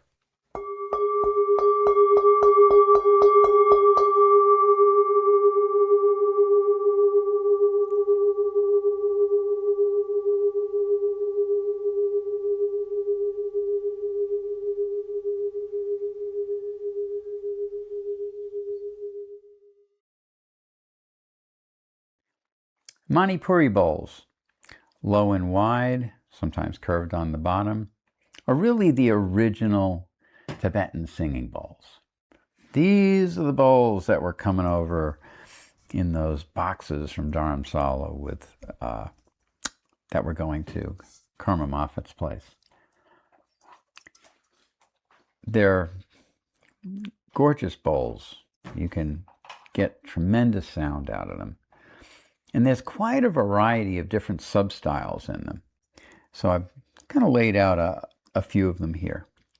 The sound range on Manipuri bowls will go from the top of the second octave, so above quite a few of these big Jambadi and Ultabadi bowls, but still quite deep, all the way over to low in the fifth octave. Not super high, but here's a fifth octave bowl. Quite high. So let's go through some of the styles and sub-styles. First off, you get a bowl like this. It's thin. It wasn't thin when it was made. This bowl has been used and used and used. You can tell that because on the outside, you've got a little bit left of what was originally very deep etching. And if you look deeply into inside the bowl, you will also see in here just a few dots, which is all that's left of some really elaborate etching, the kind that we saw in the Manipuri lingam bowls. On the flip side here, this one's big and thick. Nice bowl, very solid. Higher tone than this one, even though it's a larger bowl. You get other bowls like this. Again, this is a good example of a very worn bowl. Different coloration, stain inside. This one is washed and washed and washed. This one, I don't know. It was obviously washed because the itching is worn away, but somehow it got left, and now we have all this copper tarnish on it. A bowl like this, beautiful example. You can see all the circles punched into the rim, each individually punched. The rim has to be broad enough for the maker to actually do that. Inside, you've got these concentric circles, but inside of that is what's left of a little bit of design.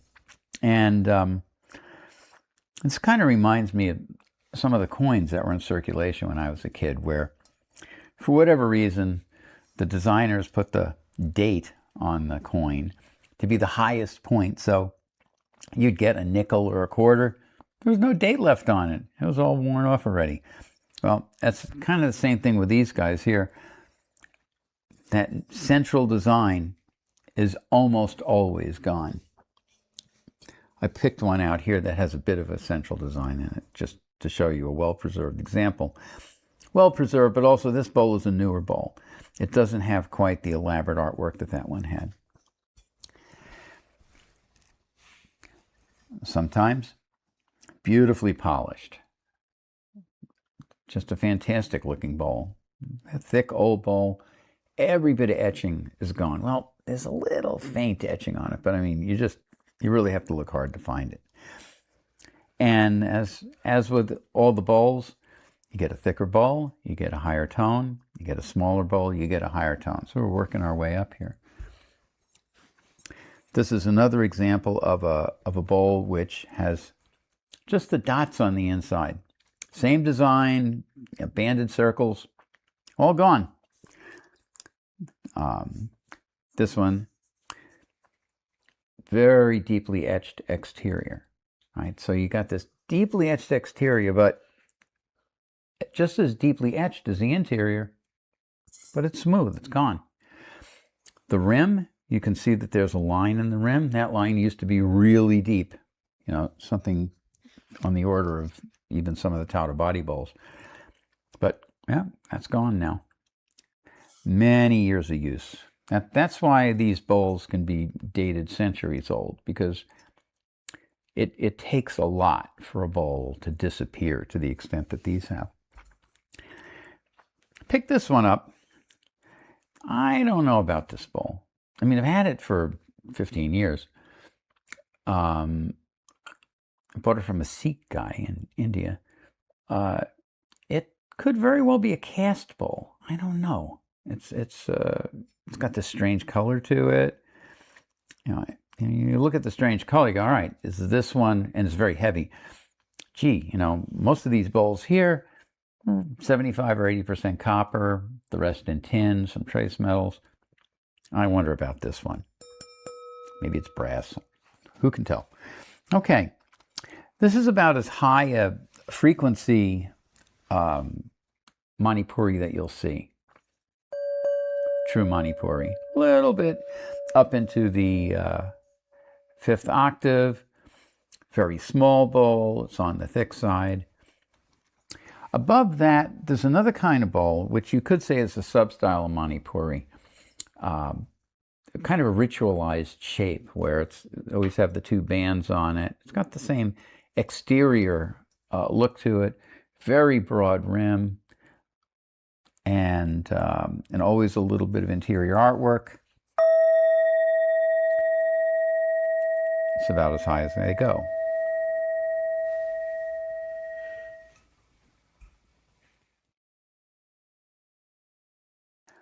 Mani bowls. Somebody named the Mani bowls. Over in India, they're called mundakasa, or mundakansa, to be exact. And I've been told that they are jungle bowls. Jungle bowls means that Himalayan foothills between Nepal and India. Didn't see these bowls in the old days so much. Then a whole lot of them came onto the market. And now what I'm seeing are kind of newer versions. So I don't quite know how the Mani bowls have evolved. Mani bowls are high. It's fantastic. They're so big, but they've got such high frequencies. And personally, I'm kind of tuned to the high frequencies. A lot of people like the deep ones. I like hearing things way up there. And maybe it's a good way to maintain your hearing as you get to be older. So let's take a look at what we've got here. These are these sort of maybe newer Mani bowls. A little bit thinner. The rim is pretty simple. But the artwork is the standard artwork, and there's a lot of wear in it. So when I say new, I mean like, 80 years old, not new. This particular bowl, that's an A in the 4th octave. Similar bowl. You can hear the deep resonance in these bowls. They're just spectacular. And unlike some of the other style bowls where I'll ring a lot of them and they're just, there's plenty of discards. 95% of what I ring I won't bring back. These guys here, much higher hit rate. That must be the metal, or this shape, whatever, this kind of shape where it's held in. Here's one that was polished. Now, this was not polished recently. This was polished a long time ago, and the polish is now faded.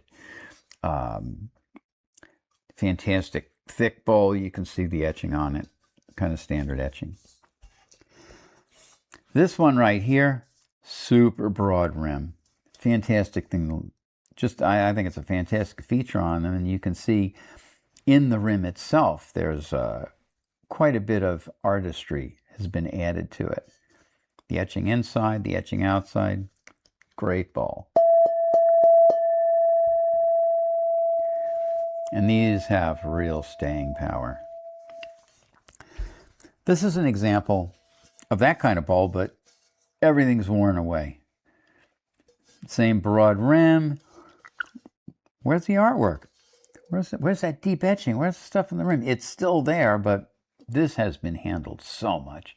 And you got to think, it's not like somebody's grinding this thing down. This is handwear. It's just from using it. Here's another broad rim. Difference here is this baby is so heavy. And as a result, you've got quite the high tone.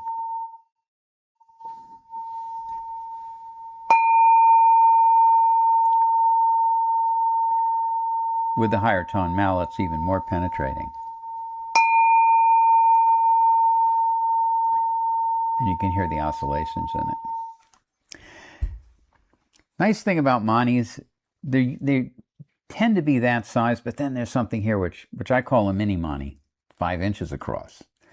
Because they're smaller, but they're still super heavy.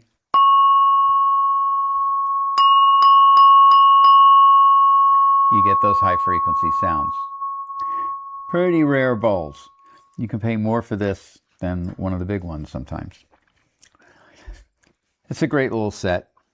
I'll just tap it around the clock.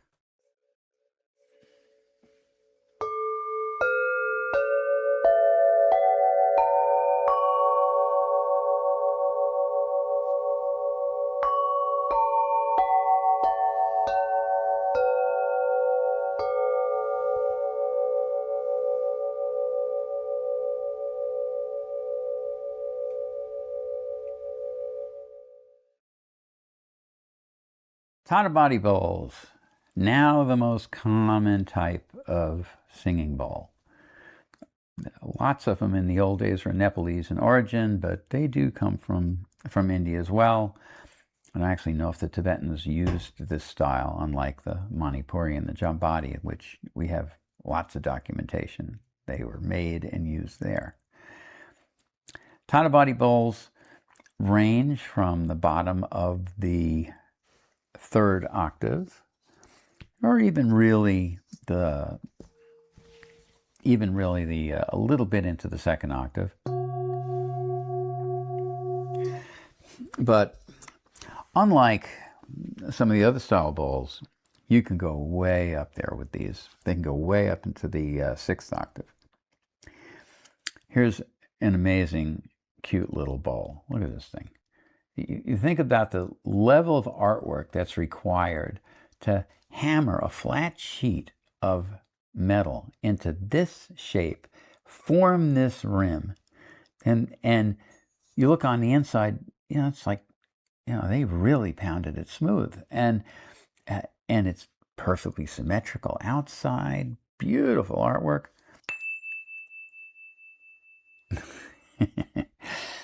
That's as high of a singing bowl, the old singing bowl that you'll ever hear. Tata body bowls come really thin, something like this, just paper thin. So they have a deep tone.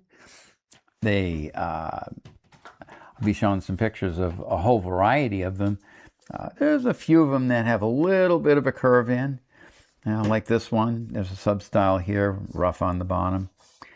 but for the most part, they're pretty straight-sided. Then again, you get into these super thick things. Something like this that weighs 4, even 5 pounds. You know, they're beautiful.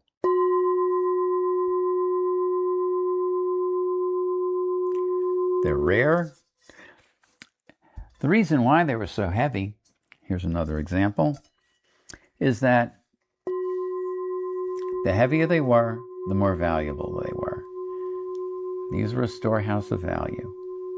They could be traded in for really anything you wanted back in the 19th century or 18th. Some of them come with some pretty elaborate artwork. This one's got nice circle patterns on it. It's a little rugged, you know, there's hammer marks still. As a thick bowl, it's going to have a high frequency, but beautiful tone.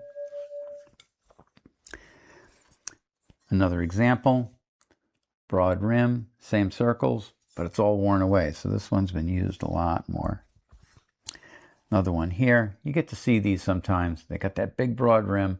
They don't have the same artwork on the outside. They're a little bit lower and flat. Nice tone for a high bowl. Here's a really simple bowl. You go, wow, why'd they do this? It's so tiny. But somebody might have liked that tone.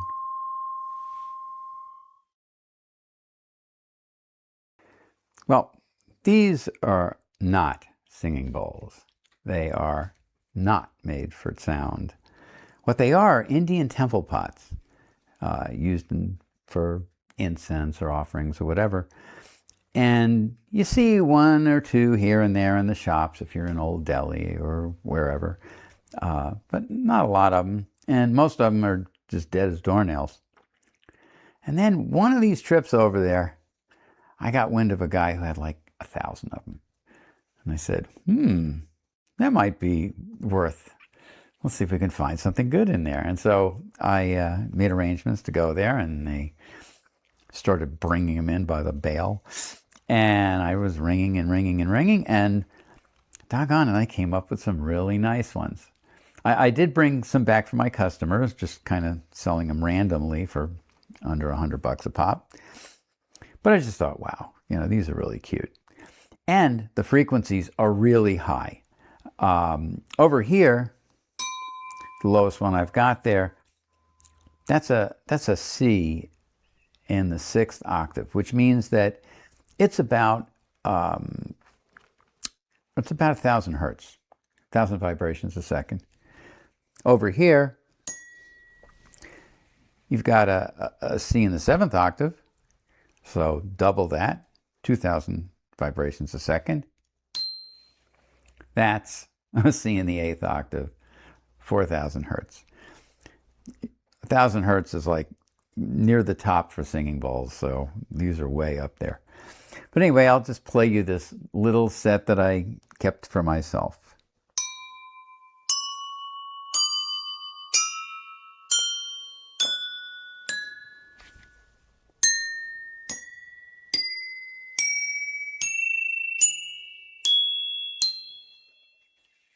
And that's your temple pots.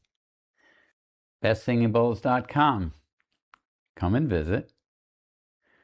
You'll find hundreds of individual singing bowls with a sound clip played with a mallet, as I did in this demonstration, and also with a ringing stick around the rim. Every one of these bowls, as a matter of fact, is on the website, at least as of the time of the recording of this concert.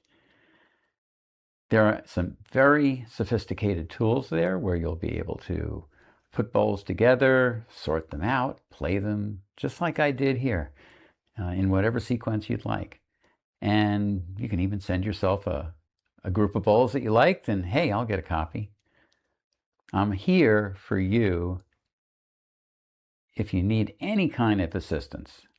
And just think in terms of, this is a tiny subset of what I have available. Bowls that I've been collecting for years out of the Himalayas. Just spectacular quality. So yes, BestSingingBowls.com. Come and visit. We'll be happy to see you. It's really quite amazing. I don't think there's anybody out there that has such a wide perspective on Tibetan bowl. You're kind of like the Tibetan bowl master of the world. It's really incredible to get such a wide perspective. I had no idea there was such a wide spectrum of different types of bowls out there. Yeah, and yes, that's only a subset of what I've got here. Oh, wow. And when I say that, it's because I've been collecting for so many years, and one of the purposes of my business was to facilitate me getting the collection I'd really want to get. Cool. Cool. Well, to put things in perspective, when I teach my class on Tibetan bowls, one of the first things I say is there are handmade bowls and there are manufactured bowls. And people that are really in Tibetan bowls wouldn't be caught dead with manufactured bowls. Although there's some pretty cool manufactured bowls that do have some more pure tones that are actually, but so it's like all the ones you sell are handmade, right? Which have a better energy to them because they're made with prayer, right? That is the culture over there.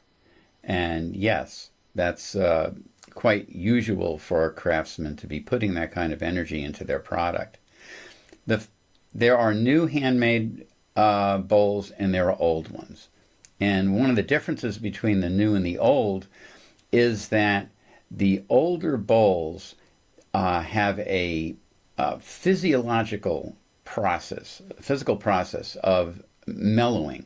And this is true of even old brass instruments and the like, which is that the difference in electrical charge between all of the atoms, molecules in that bowl begin to blend together. Sort of an equivalent of osmotic equilibrium. And as a result, the sound does mellow.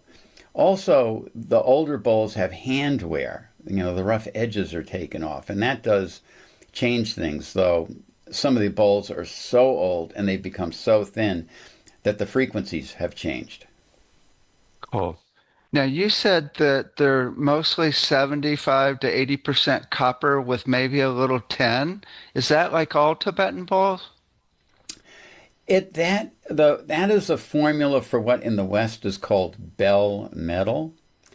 And from the testing I have seen on the old bowls, generally you don't get below 75% in copper, and generally you don't have above 22% in tin.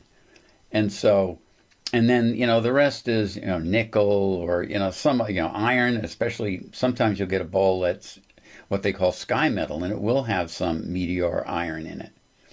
And the other meteor, there's other metals that might be in there, but they're really trace metals at this point.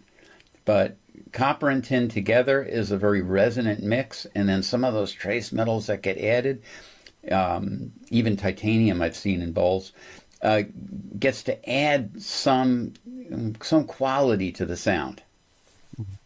One of my students did her final paper on the full moon bowls. Do you know about them? Yes, I do. There's a guy in Nepal. Actually, it's a second generation singing bowl business. I first met his father back in the 90s. And he decided that he has a little factory doing really high quality handmade new bowls. And so he decided that he would try and do that. And he could make about 25 bowls in a night. And he started to sell them, and it became a very popular item. Now there are way more, full moon bowls on the market than he could possibly make. So they come from other sources. Yeah, I've heard there's like the real ones, and then there's like the knockoffs. There's the real ones, and then there's the ones that aren't made on the full moon, because who works at night when there's a full moon unless you're like really crazy motivated like this guy's people are. Right. So this is one thing you said that kind of blew my mind. So you said that they actually have a metal plate that's hammered into shape. I always thought they were just melted into a form. They're not, though, huh? No, no. Think of it this way: the easiest way to put together some metal is to make it relatively flat. You can then cut it or trim it or however it is into a circle so that you get something that can be made into a bowl. You do need to heat it up as you hammer it. So if you're over there, and I think you might have seen some videos like this on the web, they'll with a pair of pinchers or whatever, put this thing into an oven, warm it up, bring it out, start hammering away at it. It'll cool off to the point where it's going to become too brittle. They'll put it back in, and so on. You need to be able to form it when it's warm enough to not crack. And some of those old bowls that you see with the crushed rims and all these features that they put in there, you just wonder how many hammer marks it took the guys to really do that. Cool. I love that. Okay, so I noticed that you didn't do any ringing of bowls. You just did hitting. And I found that generally, first of all, with a big mallet, it's practically impossible to ring. And I found only about half of the bowls will ring at all if you use the felt wood mallet, but even the wood seems to work the best when you use the actual wood right on to ring it. Any thoughts about ringing the bowls? Because I saw Karma actually rings a good amount as well too. Oh yeah, and I do also if I'm doing I sell a lot of different mallets, and in my formulation, the simple mallets that I use have like a leather or a suede on one side and wood on the other. The benefit of the leather is that it can calm the vibrations of the bowl, so the stick doesn't get thrown off the bowl. Also, you're able to more easily isolate the fundamental tone in a bowl using the leather. Get the low With note. the wood, you can lean into it and you can get 2 or 3 overtones out of it. With the leather, you might get 1 overtone out of it, but certainly not the higher fundamentals. And is that your experience that only about half of them will ring at all? You can make any bowl ring if you take a grinder to it and file the rim down. But in their native form, the old bowls, no, because that wasn't how they were played over there. Cool. So the interesting thing that I always look for in the bowls is the rhythms. And some bowls have, like, you played so many, and I was noticing some had a really slow rhythm, some had hardly any rhythm, some had one rhythm, some have like 3 or 4 different rhythms, right? And it's really interesting. What I found is when I find a bowl that actually has a rhythm to my metabolism, because we've been finding a person's metabolism for like 15 years. So I know precisely my metabolism, whoa, whoa, whoa, whoa, whoa. That's my heart rate and brainwave rate octave, right? And so it's really cool when you get a bowl that actually is in, and you can just feel it. You go, oh my God, that's the bowl for me because it really fits. So it was really interesting to see all the different rhythms from the different bowls. Yes, and on that recording, or most recordings, you're going to primarily hear one of the tones of the bowls. Each bowl is going to have a layer cake of overtones. You've got your fundamental frequency, your bass, and then about 2.6, 2.7 times the frequency of that, you're going to have your first overtone. Double that, you'll have your second overtone, and so on. And each of those frequencies in the bowl is going to have a different oscillation rate. And so, yes, you can find that resonant with your own self oscillation rate in any of the most prominent of the frequencies in a bowl. Cool. Okay, well, I guess that's it. Anything else you want to share before we check out the Karma Moffett sound bath? The only thing I'd like to say is that for me, the singing bowls have been a great pleasure to be associated with, and I'm really happy to be able to share that with lots of people, and I'm more than willing to take the time to help the folks who come to me integrate what they may already have or what they may wish for into what they end up with. Cool. Excellent. You know, I've known Karma Moffett forever. He's done like 20 concerts at my place. And it's like I always say, Karma Moffett is the Tibetan bowl master of the world, or player, right? He's really, and as you said, unbelievable artist. And he's an incredible guitar player. He even plays guitar. He's really quite the amazing creative. I would like to say because I've seen the sound bath, it's a little bit fast because he's kind of doing a demo of everything he does normally over like an hour and a half. So he will actually go from the lowest bowls, and he's got, in this video, he doesn't have his Tibetan horn. He's got the 10-foot Tibetan horn, and he even has a looper and loops the 10-foot Tibetan horn through bass speakers, so the whole room is shaking, right? And he has a looper that he uses on the bowls sometimes too. It's like a total trip, right? And then he moves, he does his total chakra treatment, where he goes from the lower bowls all the way up to the smallest bowls and the little bells, and goes to the tingshas, and then goes back down to the lower root chakra. So it's the best chakra treatment ever when he does it. Cool. Well, thank you so much for all your expertise and everything you brought forth here. It's really, really excellent to see. And thank you for your fantastic conference, or conferences over the many years. Thank you. Okay, let's enjoy Karma Moffett playing the bowls. Take care. If you ring a bowl and you let it dissolve out completely, and you stay focused on your essence, on your center, not yesterday or not tomorrow. If you're focused on yesterday and tomorrow, that's the duality, which is non-existent, because yesterday and tomorrow don't exist. But your mind goes to somewhere where it doesn't exist. But if you bring yourself into the center of your being, you can probably hear the inner bell within you, which I have in me, and then that'll take you up to your higher spirit. And then you communicate with that higher spirit, and it'll give you elements of passion, ideas about, I think I'll try this.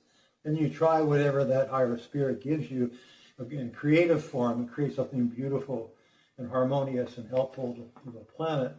Then what happens is at the end of that process, as you're working through it, when you finish it, there is a pot of gold at the rainbow. So when I paint a painting, I don't know what it's going to be, but I just go through it and keep working on it until it evolves into the jewel. And so I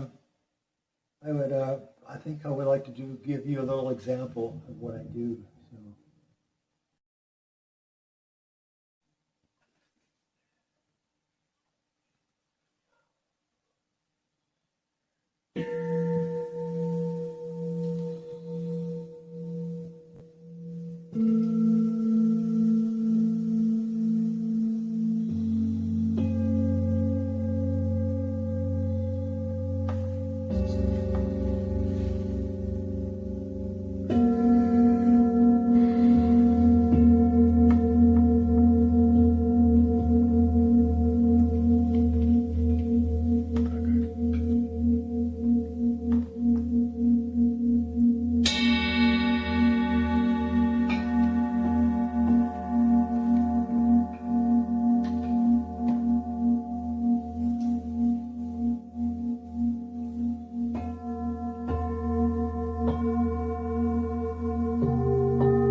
Hi there. Welcome to another presentation of the Globe Sound Healing Conference. Now we have Marianne Gubri. Hi, Marianne.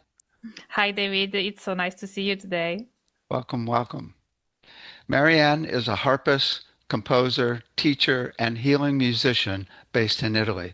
She has over 20 years of experience in meditation, sound healing, and therapeutic music. Her work explores resonance, intuitive music, and the healing power of the harp. What have you been up to lately? Well, many things. I have recently published a book on harp therapy in 3 languages. So it's in French, it's in Italian, and now it's also in English, starting from the very beginning of April. So I'm very happy about this. And many other corporate sound baths in Italy. And the thing is rather new here in Europe, but we are getting inspired by what you are doing in the US. So many people are more and more inspired to put sounds in new situations. So it's really interesting. And I am still working in a hospital in oncology in Bologna. And we are doing a group session with meditation, sound healing for women who had breast cancer, essentially. And it's a 3-year program with Common Italia, which is an association, an organization, no profit, that is hosting us. And we are very, very happy about this. Excellent, excellent. So if you had all the money in the world, what would you do to help people? Oh my God. Well, I would definitely... I have some projects to create a place in the hills in Italy, in Tuscany, where we live, to create a sound healing retreat. And also we want to do a sound forest, which is actually a way to climb and go and have a walk for children, elders, and people who need to get out of the city. Walk and discover the sound of the forest, maybe of the birds, of nature, of the rain, but also discover the power of sound. So putting some, sound healing instruments. And another thing I would really, really love to do is having a dome. I don't know if you know it. It's kind of a dome room, beautiful, shaped with a crystal shape, more or less, and have some retreats in that place to welcome people into nature, because I think sound and nature is a mix that is absolutely beautiful. Excellent, excellent. Okay, tell us about your presentation. Yeah, so the presentation is something I really wanted to share with people, because I am a harpist. I have been studying and playing the harp for so long, and so many people just ask me, but the harp is so difficult. It is so hard, and it's so difficult to integrate it into sound healing practice. And to my opinion, it's not like this. It could be really an intuitive instrument, something very easy to start with. And this is the project I wanted to share with you in the Globe Sound Healing. So first of all, seeing the different aspects of the harp, especially in ancient times, mythology, speaking about its divine aura, I would say, and then climbing onto the sound of the harp, which is very, very similar to many instruments in sound healing. So resonance, vibration, harmonics, great resonance on the harp. And then I will show some very simple exercises to make the harp sing, and maybe to sing along the harp, and maybe to play with your instruments, Tibetan bowls, crystal bowl, gongs, tubular bells, and whatever you would like to mix with the harp. So welcome to this presentation. Excellent. Let's check it out, and then we'll talk on the other side. Yeah. Okay.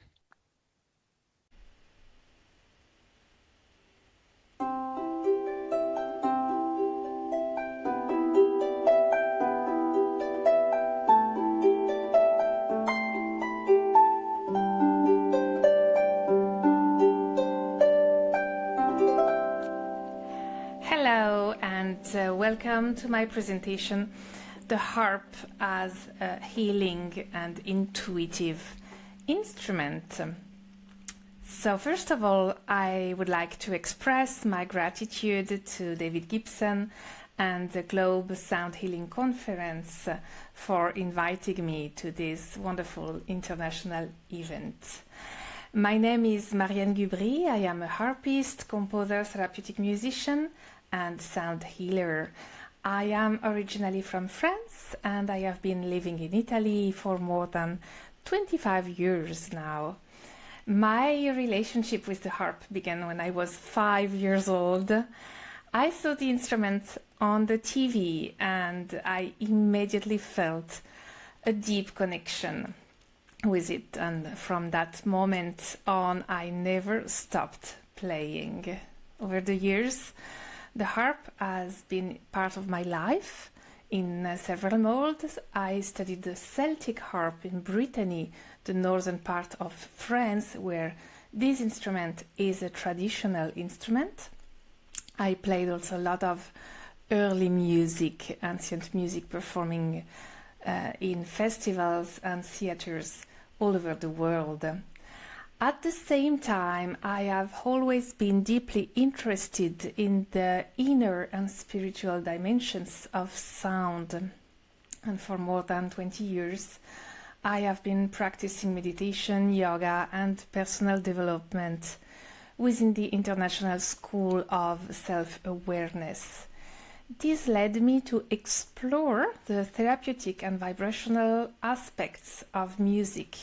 So I trained in the USA in harp therapy, vibroacoustics, sound healing, and music imagery.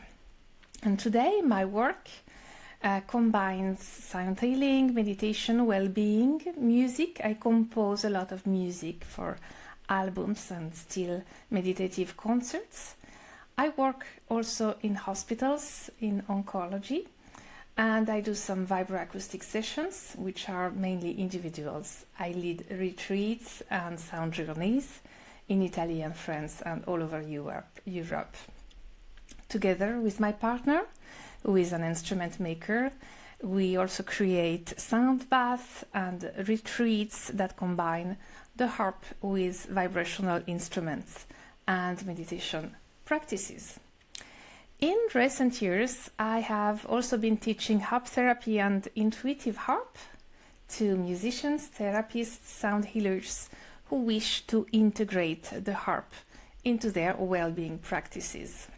Today, I would like to share with you some insights about the harp, and also it is often considered a rare and complex instrument. The harp can be actually very simple and very intuitive. And let's begin to explore why the harp has fascinated so many people for more than 1,000 years. The harp is actually one of the most ancient musical instruments known to humanity. Archaeological discoveries show harps in Mesopotamia and Egypt more than 4,000 years ago, and variations of the harp or lyre appear in many cultures across the world. In ancient civilizations, music was never considered only entertainment. It was understood as a force that could harmonize the human being, nature, and the cosmos itself. In Babylon and ancient Egypt, harps were played for rituals, sacred ceremonies. In India, instruments such as the veena symbolized the balance between cosmic forces, and in biblical traditions, King David used the harp to calm troubled spirits and restore inner harmony. One of the most beautiful legends connected to the harp and the lyre is actually the myth of Orpheus. Orpheus was a musician whose music was said to be so powerful that it could move trees, calm wild animals, and even soften the hearts of the gods. When his beloved Eurydice died, Orpheus descended into the underworld with his lyre. through the beauty and the power of his music, he was able to move the ruler of hell and open the gates between life and death. Today we would say between conscious and unconscious. So this is one of the most interesting topics we have on the early music therapy, we could do sound healing, is that it can change the state of consciousness. This myth reminds us that music has always been seen as a bridge between visible and invisible worlds. The harp and the lyre were instruments capable of expressing emotions, transforming consciousness, and reconnecting the human soul with deeper and larger dimensions of existence. In the Celtic world, the harp was also considered a sacred instrument. Bards were actually poets, musicians, and keepers of memory.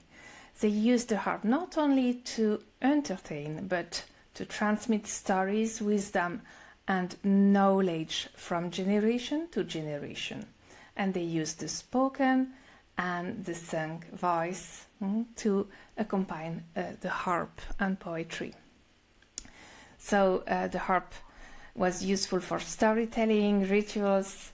Its sound was believed to connect people with the cycles of nature, with the elements and the invisible forces of life. So there is these beautiful pictures we see everywhere in the story of harp, is that the harp is speaking by itself. It can fly from a room, from a place to another.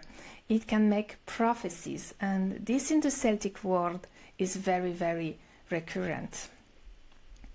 In ancient Greece, philosophers like Pythagoras studied the relationship between sound, mathematics, and harmony.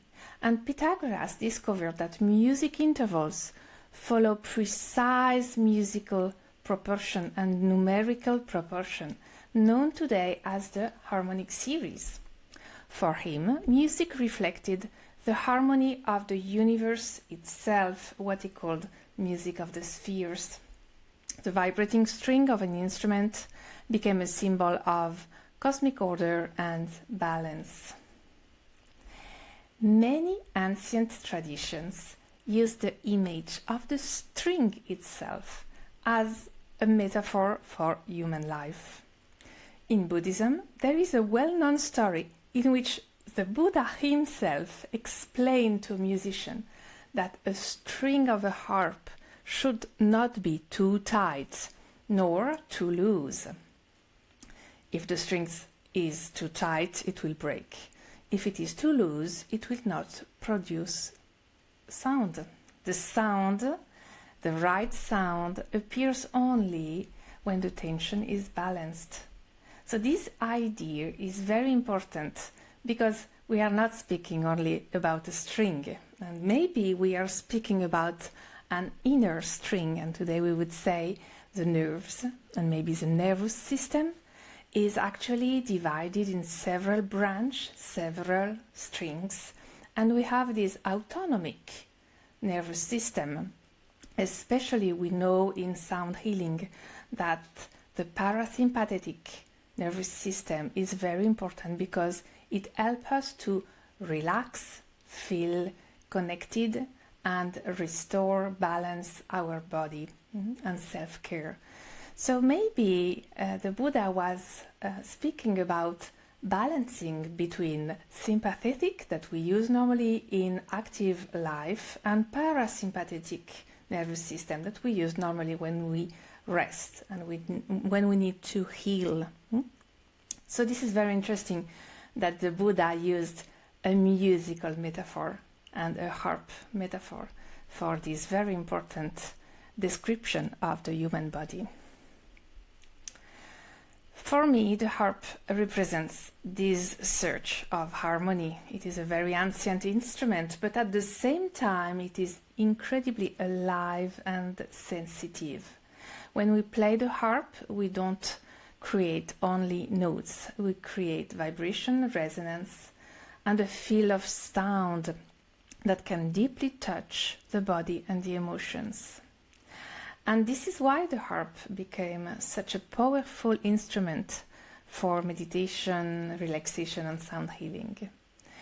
This vision of the harp as a path of inner harmony is something I recently explored in my new book, Resonances, the Harp, a Path of Harmony and Transformation, which I have just published in English. And in this book, I share many reflections about the relationship between sound, resonance, consciousness, myths, the ancient symbolic tradition of the harp. But for now, let's return to the instrument itself and look a little bit more closely at how it works. So today, many people believe that the harp is a very complex instrument reserved only for the virtuoso musicians or for classical orchestras. When people see a harp, they often imagine years of difficult studies, complicated techniques, in a very demanding musical training. And of course, like any instrument, the harp can be studied at a very high level in classical music. But at the same time, the harp also has something very special. It's naturally intuitive, very easy to start on. In reality, the structure of the instrument is quite simple because the strings are already tuned in a musical scale. So when you play them, the notes are already harmonically related.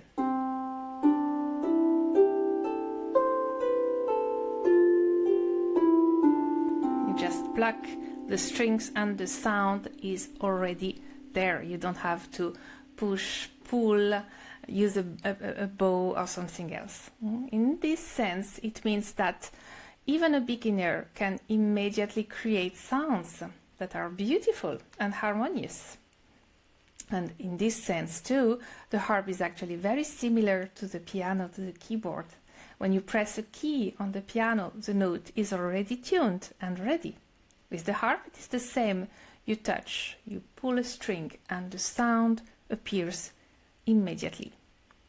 Another beautiful aspect of the harp is the direct relationship between the body and the sound. The finger touch the string directly, without any mechanical intermediary. This creates a very sensitive and expressive connection with the instrument. Because of this direct contact, the harp can be extremely emotional. A very small movement of the finger can completely change the color and the quality of the sound. And even with just a few notes, you can already create beautiful soundscapes. A simple arpeggio, a gentle glissando, a slow sequence of notes can produce a deeply relaxing musical atmosphere. This is why the harp is not only an instrument for concert performance, it is also a wonderful instrument for sound healing. So there are different types of harps. You might know the classical harp, but today I am not focusing on it. So the classical concert harp is rather tall, 47 strings, 7 pedals. It is a magnificent instrument. It's heavy. It has a lot of low frequencies that are very useful to create a massage in the lower part of the body. And this is why I use my classical harp for vibroacoustic sessions. It is very, very useful. But at the same time, it is also very expensive and difficult to transport. So I would not recommend a classical harp to start the harp as a beginner and for healing sessions. For this reason, I would definitely advise beginners to start with a Celtic harp, which is a little bit smaller. Okay, so here today I have a 38 string harp produced in France by Cymatics, you also have some producers in the US, Lyon and Healy, for instance. You have some producers also in Italy, Salvi harps, and we will focus also on harp makers who craft beautiful harps too in every country of the world. So this harp is very, very suited for sound healing sessions. You can carry it easily, maybe with a carry, and it has several tones that can cover mainly all the frequencies of the human body. And we've got plenty of tone qualities too. So it can support the voice, it can support a group, it can support a group without any amplifiers. So I really use it a lot during my sessions and also during meditative concerts. You can have also smaller Celtic harps like 26, 25, small harps like this. They are very portable. I often play them on my laps, on my knees, and sometimes actually I play them while people are seated on the floor or maybe lay down on the floor doing a sound bath meditation session, for instance. And I love having the harp at the same height than they are, than my clients are, so that the sound just travels at their same level, right? And the frequencies can really go through them.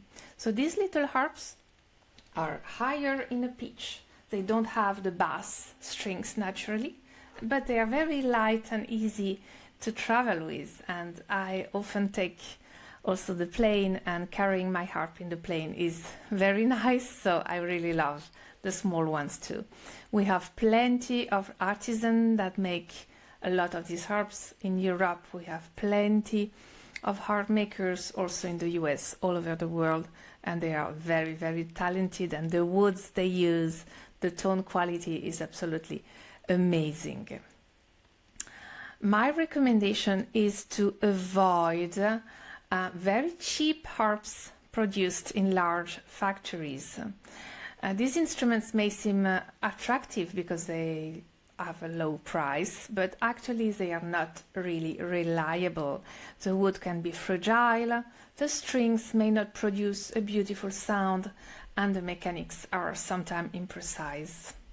So a well-crafted instrument, even if it is simple, will always create a much more beautiful and resonant experience. So let us now take a closer look at the instrument itself. So the structure of the harp is actually very simple. You have here the sound box, which is the main structure of the harp. And you have the sound board here, where the strings are attached. So this is where all the vibration is created and, of course, amplified. Here you have the column of the harp. In classical harps it is straight, while in Celtic harp it is slightly curved.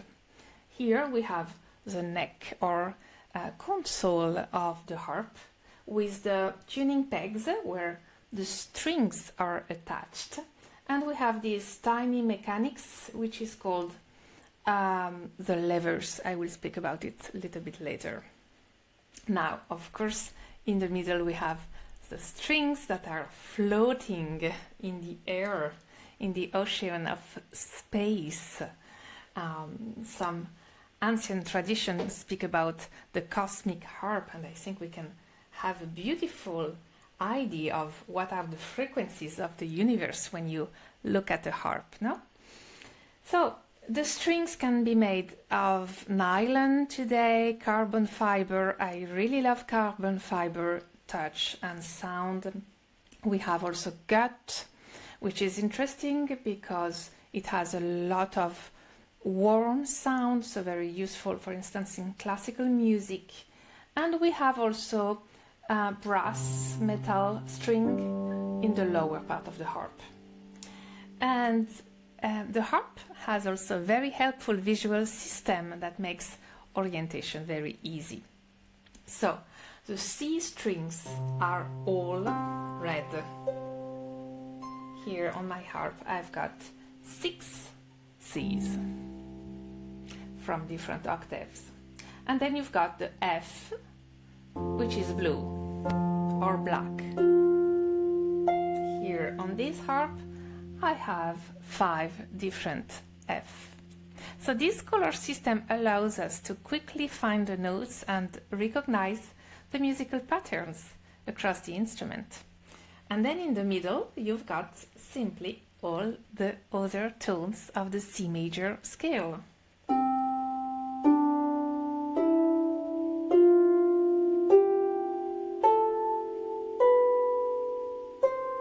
So this is like the white keyboard of the piano.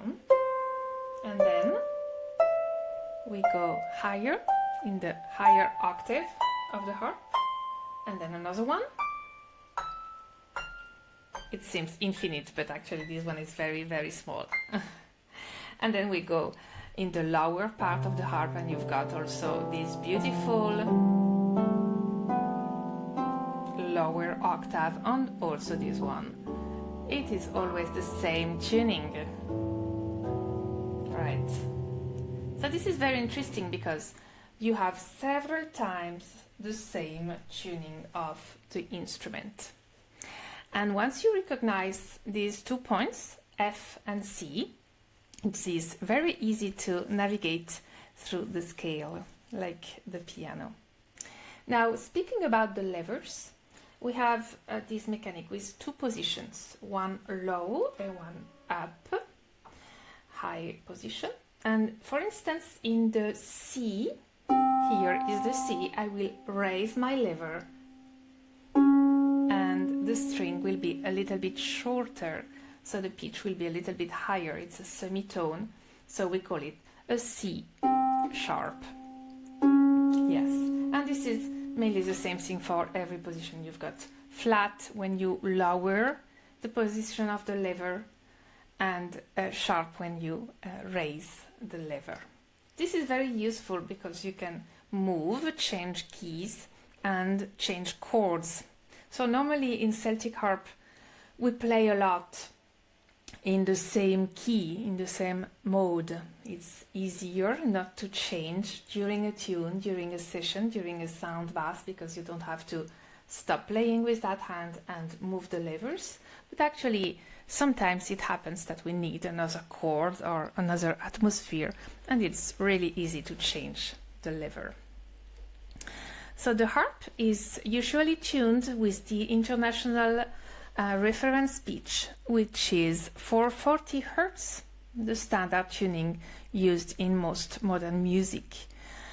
So when I play with other instruments in classical, modern music and sound healing instrument, I really take a lot of time to choose the right tuning. So I am not a fan of 432 Hz, and I really prefer to choose 440 Hz, which is the tuning of my harps.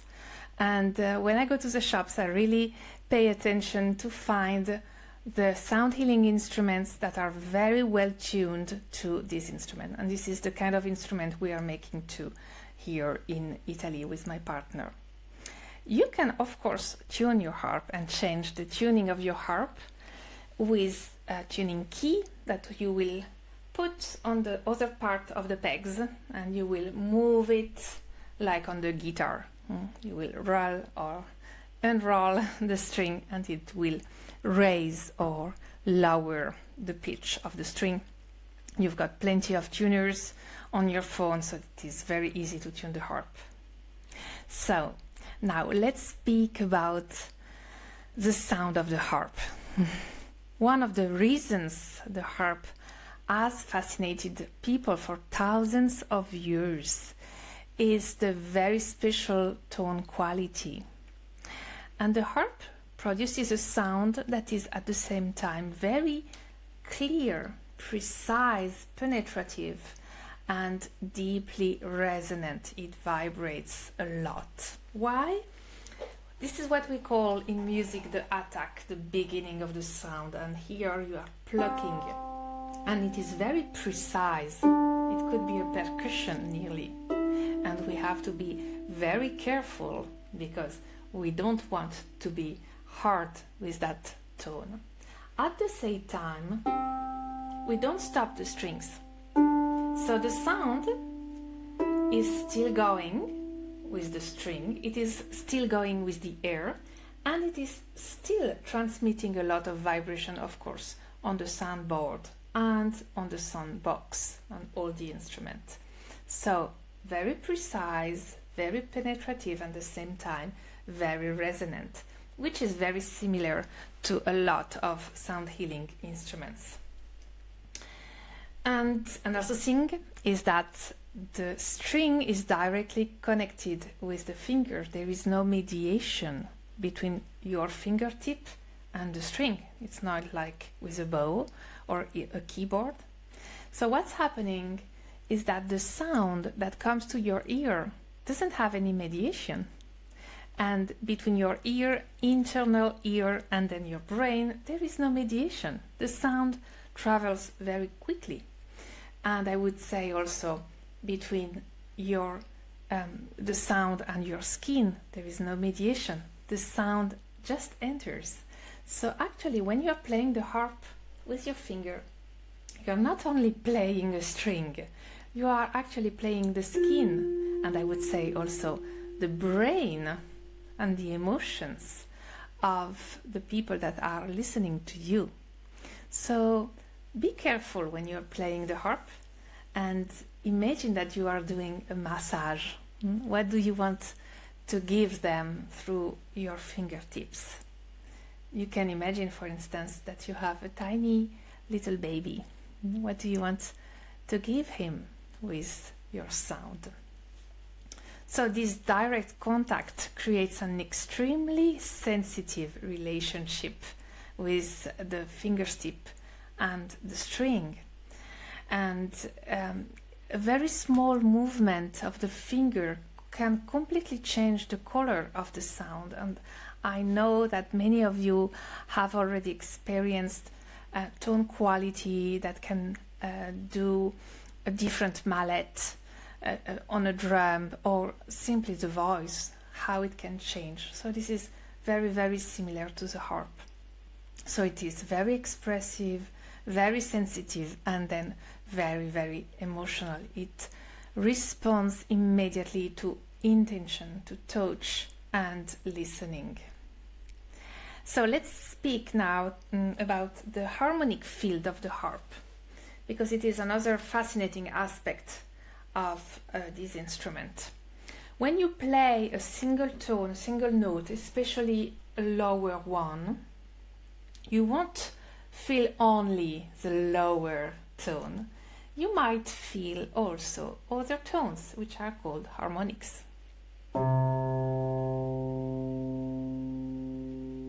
For instance, here I can feel very clearly these tones together. So this is a C, but I can feel very clearly that there is also a G inside. So sometimes you can hear also another tone like the E. So this is what we call the harmonics, which has been discovered actually in West culture, in Western culture, by Pythagoras. He was working on the monochord, a single string instrument, and he was dividing a long string like this one.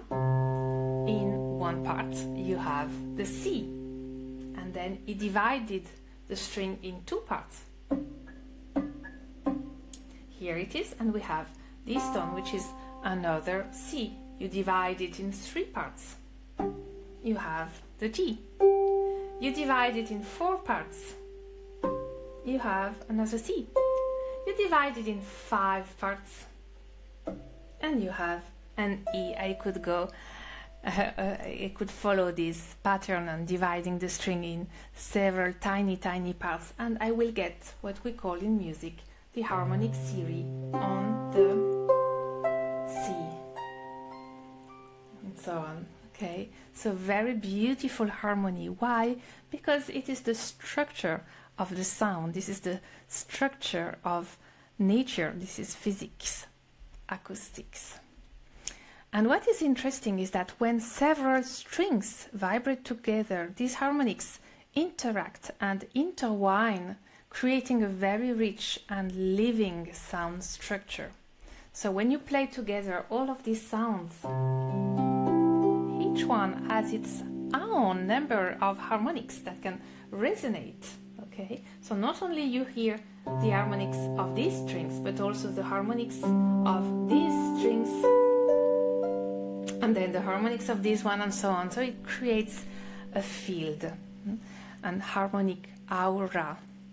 So we could say that the fundamental tone touches the physical body, and you can see it very well when you do vibration against the body, when you put an instrument on the body. Vibration, the fundamental tone, touches the physical body, while the harmonic create a more subtle sonic atmosphere around the listener. And I would say the harmonic field of the harp, of all the sound healing instruments, actually gives energy to the electromagnetic field of the human body and also the animals and the plants. So this is one of the reasons why the harp can be so moving and relaxing at the same time. So you have the massage, and you have, of course, the aura of the sound. Of course, you can feel also the vibration with your body. You can feel the vibration while you are playing. You are around the instrument. The harp is on your shoulder, on your chest, between your legs.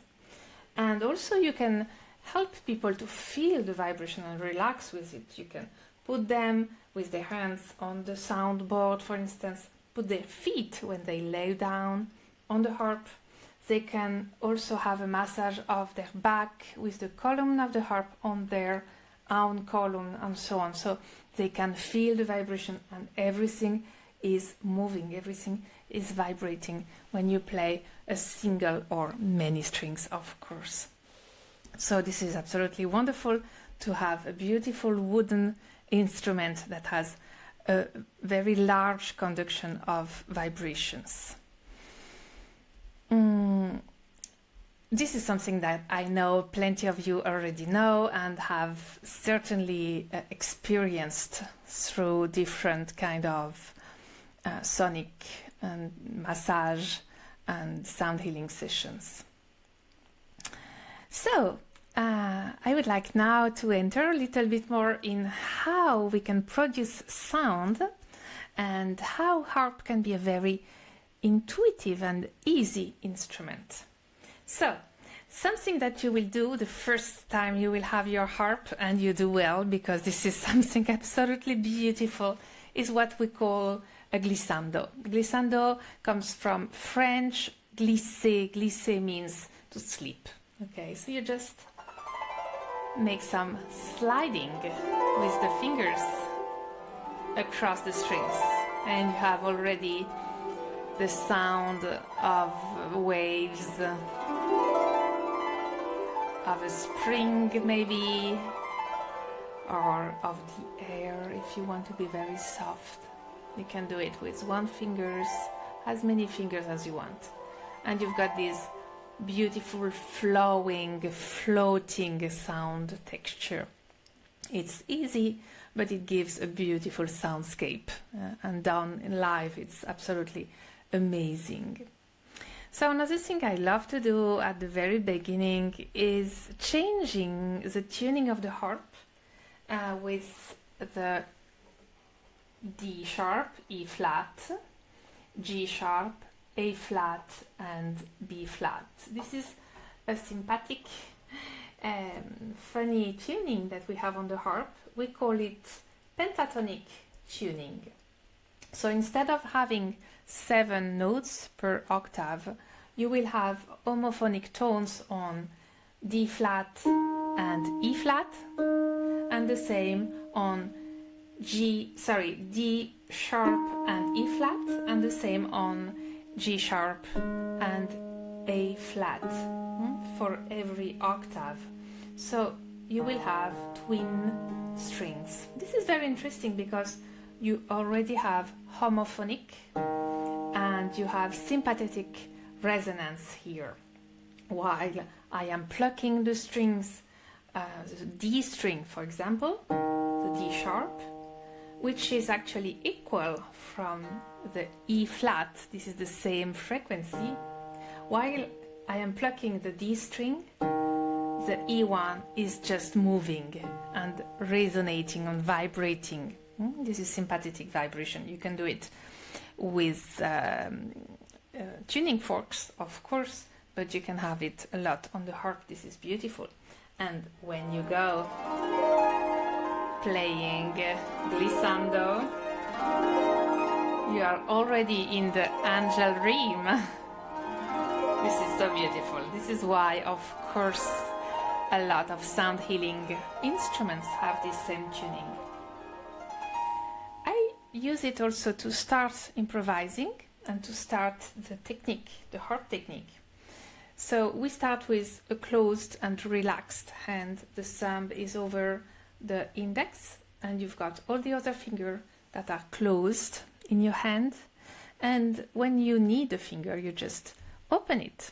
Okay, so we call them 1, 2, 3, 4. Thumb is the first one. We don't use the small one because it is too small to pluck a string. So now I am going to play with the second finger, the index, which is the simplest one.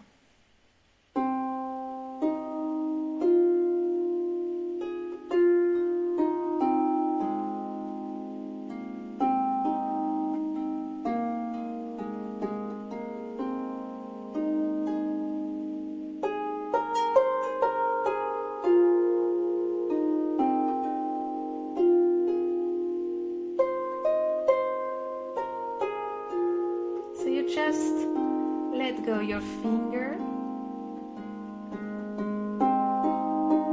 and with one hand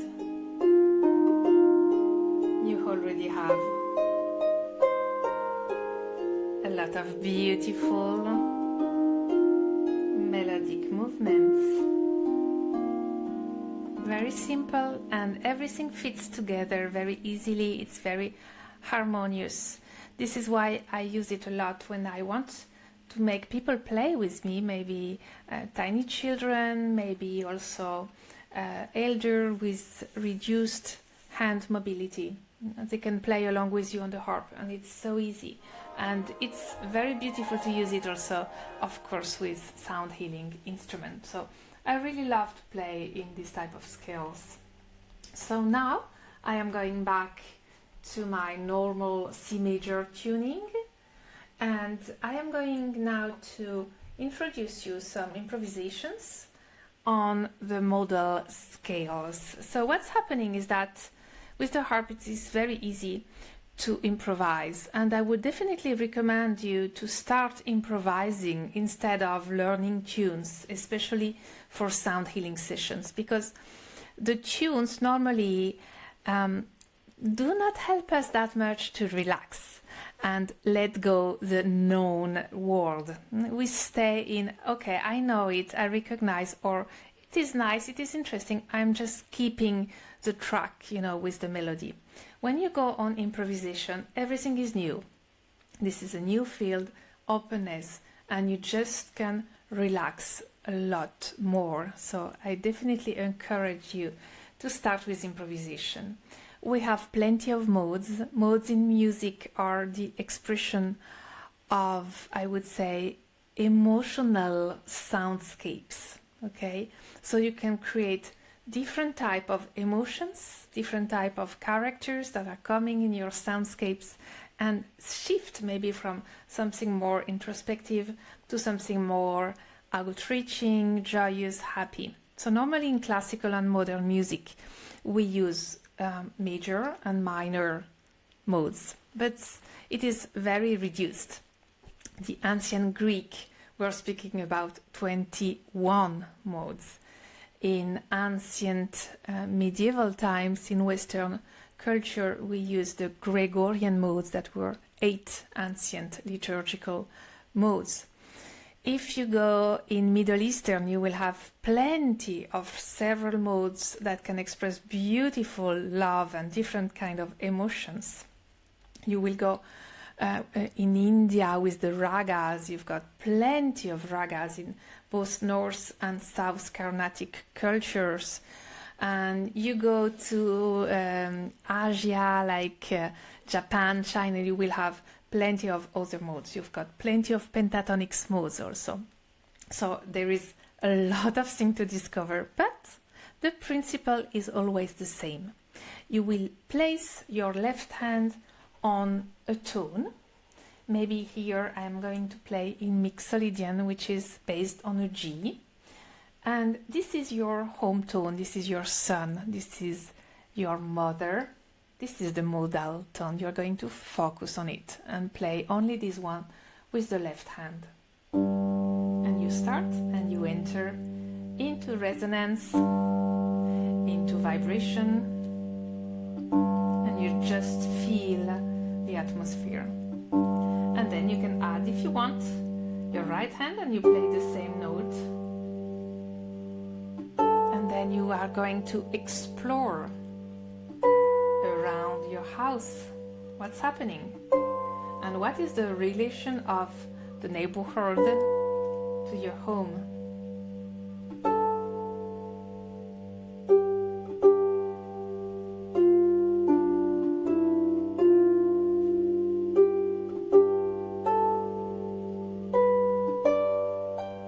And you can change the rhythm. You can enter with the samba.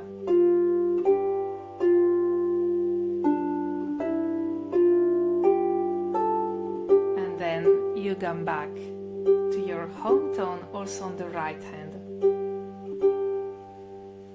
So this is a beautiful way to start improvisation. It is very, very simple. You can do this on every instrument. The grounding of the home tone, which is actually a drone, is very useful to feel the grounding, to feel the belonging to a very important place. You don't have to study the rhythm or theory or musical theory, because actually you can do it by ear. This is the way many musicians in the world study music, so it is very easy to do it like this. And then I would like to focus with you on a very beautiful technique which we call the arpeggio. Arpeggio is an Italian word which means actually the sound of the harp. And why is it the sound of the harp? Because when we play chord, for instance, the C major chord, which would be C, E, G, we play them together. I'm going to play it with 3 fingers. You can see my thumb, index and middle finger. You play them together. This is a chord, but when you play one after another, you've got the arpeggio. And I think the arpeggio is so beautiful on the harp because you have this plucking and very precise beginning of the sound, and then you have the resonance and the aura of the harp. So you can train on it a little bit. Then you can do this also on the left hand. It is very easy because it is always the same pattern on the harp. And then you can play both hands, one after the other one. And you have already this beautiful flowing rhythm and pattern. You can change, of course, the pattern, change the rhythm, but it's always the same technique. You change the color, but it's still very easy to connect with the instrument at the beginning. And this kind of technique is one of the techniques I use mostly at the beginning of the harp playing when I want to add voice and other sound healing instruments. So the voice, you can do plenty of things. You can sing along, you can hum along the harp. It's so beautiful. You can also speak along with a meditation, a guided visualization, a relaxation. You can do plenty of things. So with the voice, I would like maybe to hum a little bit. So you can do this two together if you want. I'm going to play on a C major chord, and then I will change maybe on a G chord. Let's see what's happening.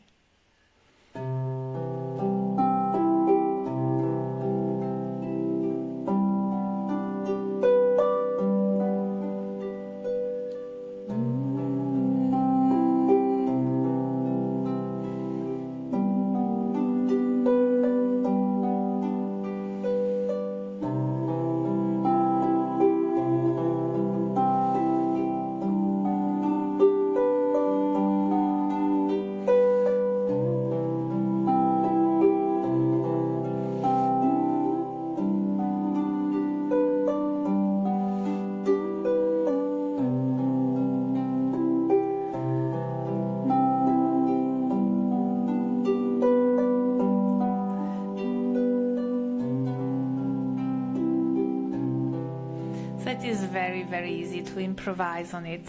I do it very often with the group of ladies I follow in the oncology hospital in Bologna. And we are a cycle of women. We sing, we heal together with the harp, and it's so beautiful to use these very simple tips of humming with the harp. You can do also, of course, mantras and vocal sounds. For instance, I will try to improvise on a C chord and then a F chord, maybe with a simple mantra like the Soham.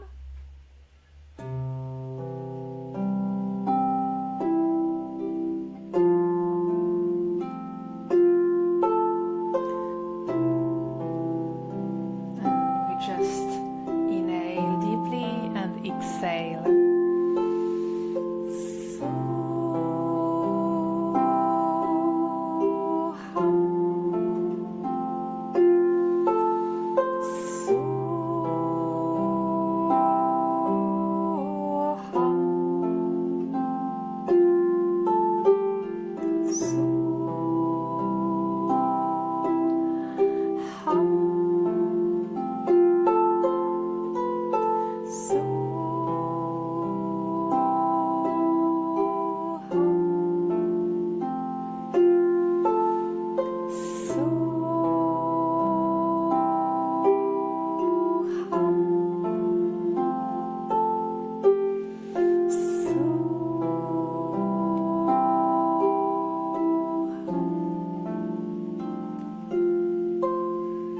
So you can do plenty of mantras. It is very easy. You can follow the paths of other musicians with you. You can do this in kirtan for relaxation, maybe sessions. And of course, you can speak with the voice. I would definitely use the improvisation on modal scales, maybe to help people relax and switch from a state to another one. Like, for instance, starting in the Dorian mode, which is very grounding on the D tone. So you just can inhale deeply and exhale. And you can feel your feet.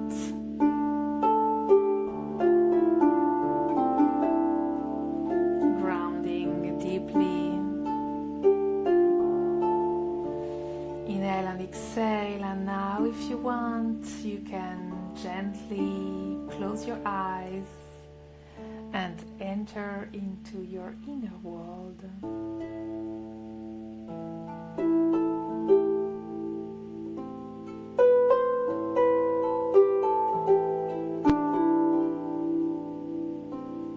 Inhale and exhale, and breathing into your mind. You just let them come into yourself.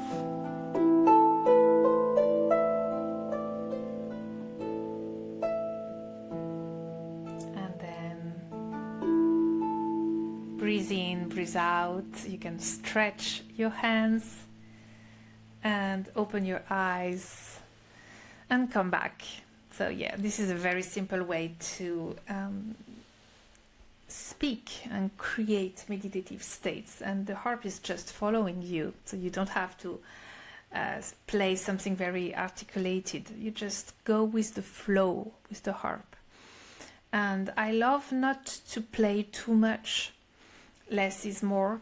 So when I speak, I don't play too much, and when I play, I don't speak too much. This is the best idea I have had in these years, to not carry so many things in the field. And of course, I use a lot of sound healing instruments, and since the harp is a tuned instrument, I really prefer tuned instruments. So my best ones would be chimes, Karshi and tubular chimes, tubular bells. I really love them. We make them here in Tuscany. Crystal ball, if they are well tuned, I really love them. Sansula, kalimbas. This is my best instrument to play along the harp. So take your time to follow the strings, to follow the resonance of the harp. We have made a small sound bath for you with my partner Diego Padovani, and I hope you enjoy it. So you don't need to do anything, so you just can relax, be on the couch, and close your eyes, maybe enter in that state of deep relaxation, deep healing. And if some images just come in, let them come into yourself, into your consciousness. I would be very happy to know which kind of pictures you received, and how did you enjoy the sound bath. So I really wanted to thank you for your attention for this presentation. And if you feel inspired by what we explored today, and if you would like to go deeper into this approach, I created a complete online course called The Intuitive Harp. And in this course, I share a simple and progressive method to discover the harp in an intuitive way, even for beginners, of course. The program includes more than 10 hours of video lessons where we explore how to create soundscapes, how to improvise using pentatonic and modal scales, and how to integrate the harp into meditation, sound baths, and relaxation practices. We also explore how to combine the harp with the voice, humming, mantras, lullabies, and other sound healing instruments, so that the harp can become a beautiful tool for personal well-being or professional sound sessions. I have been teaching the harp for more than 30 years in conservatories and universities, and in recent years I have also developed training programs in harp therapy and intuitive harp playing for musicians, therapists, yoga teachers, and sound practitioners. So if you would like to continue this journey, there is a special offer for you for the Sound Healing Conference, and you can definitely find the special offer on this page and explore the harp as a new tool for your sound healing sessions. So thank you very much for listening and for sharing this moment of sound with me.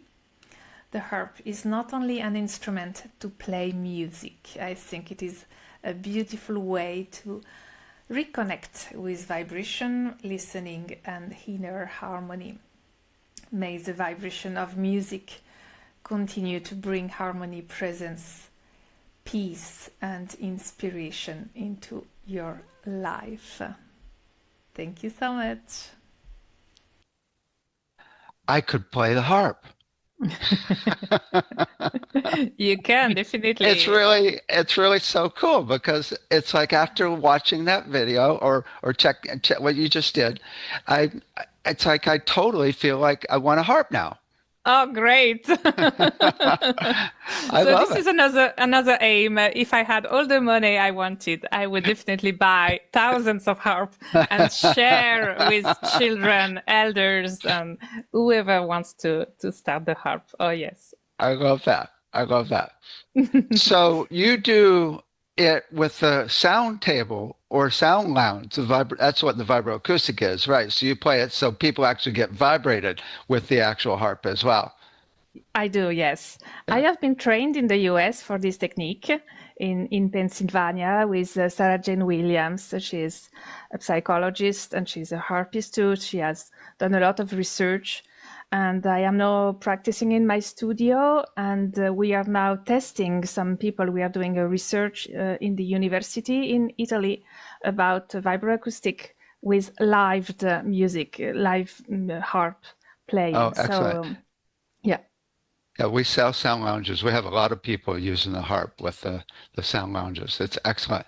Yeah, once you get that study done, let us know because we've already got about 20 research projects on our site on where we sell the vibroacoustics.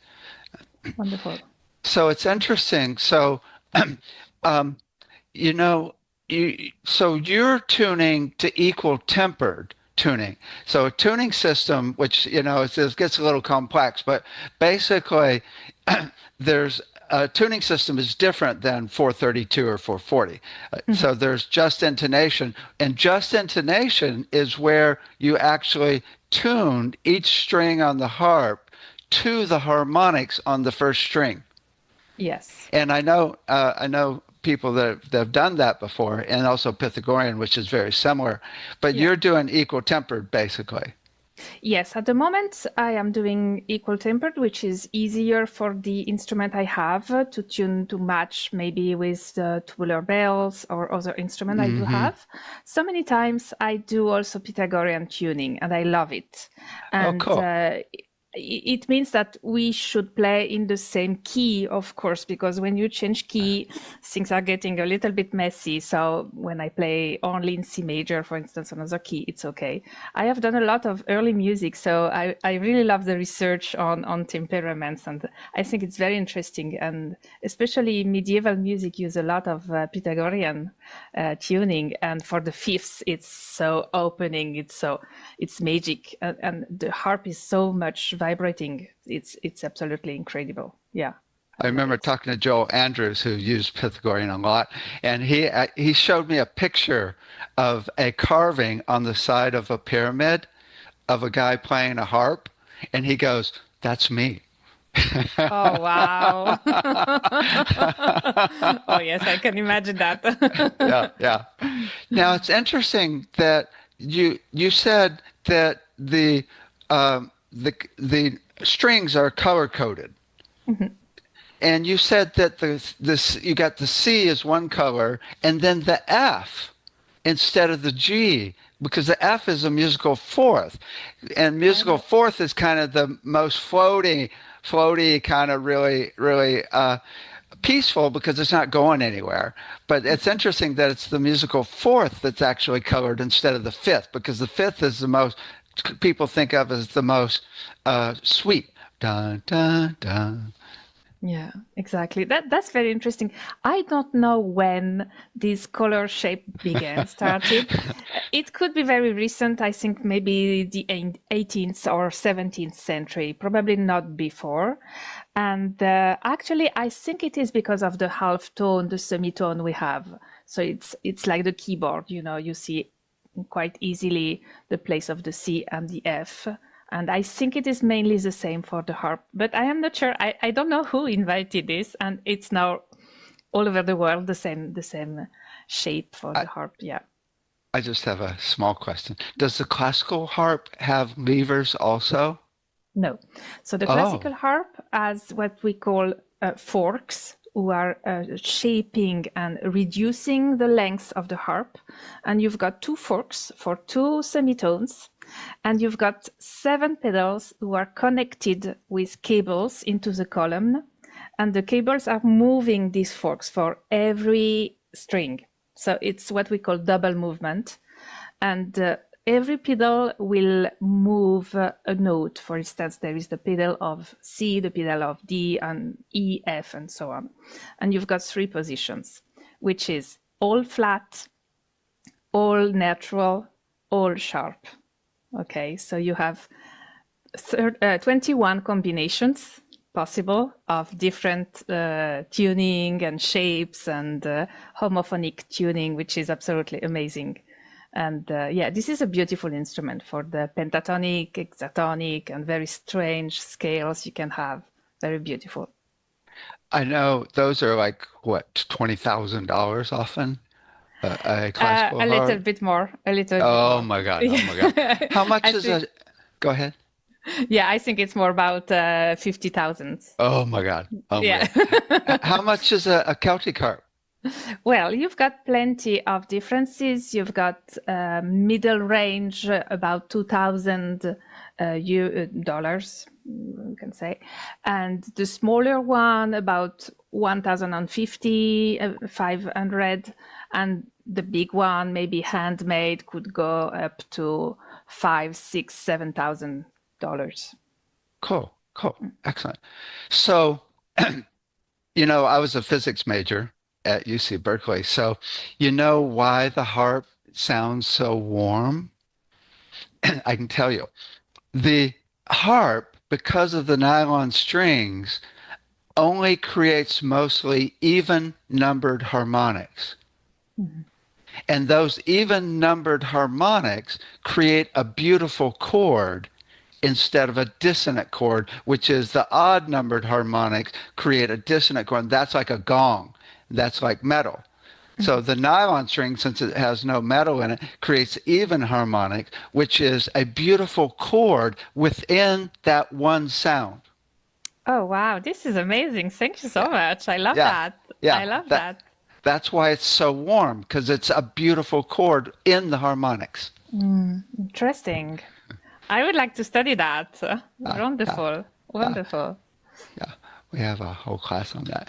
There's one thing that was really interesting that Joel Andrews used to do. He channeled angels through his harp. And he would use the glissando to actually call in the angels.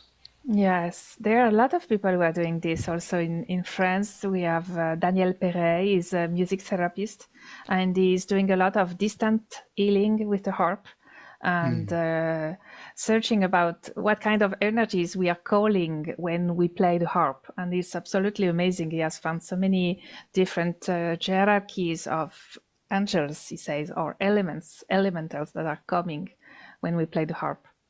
Mm-hmm. Cool. So one thing I wanted to point out that some people may not know, you talked about modes.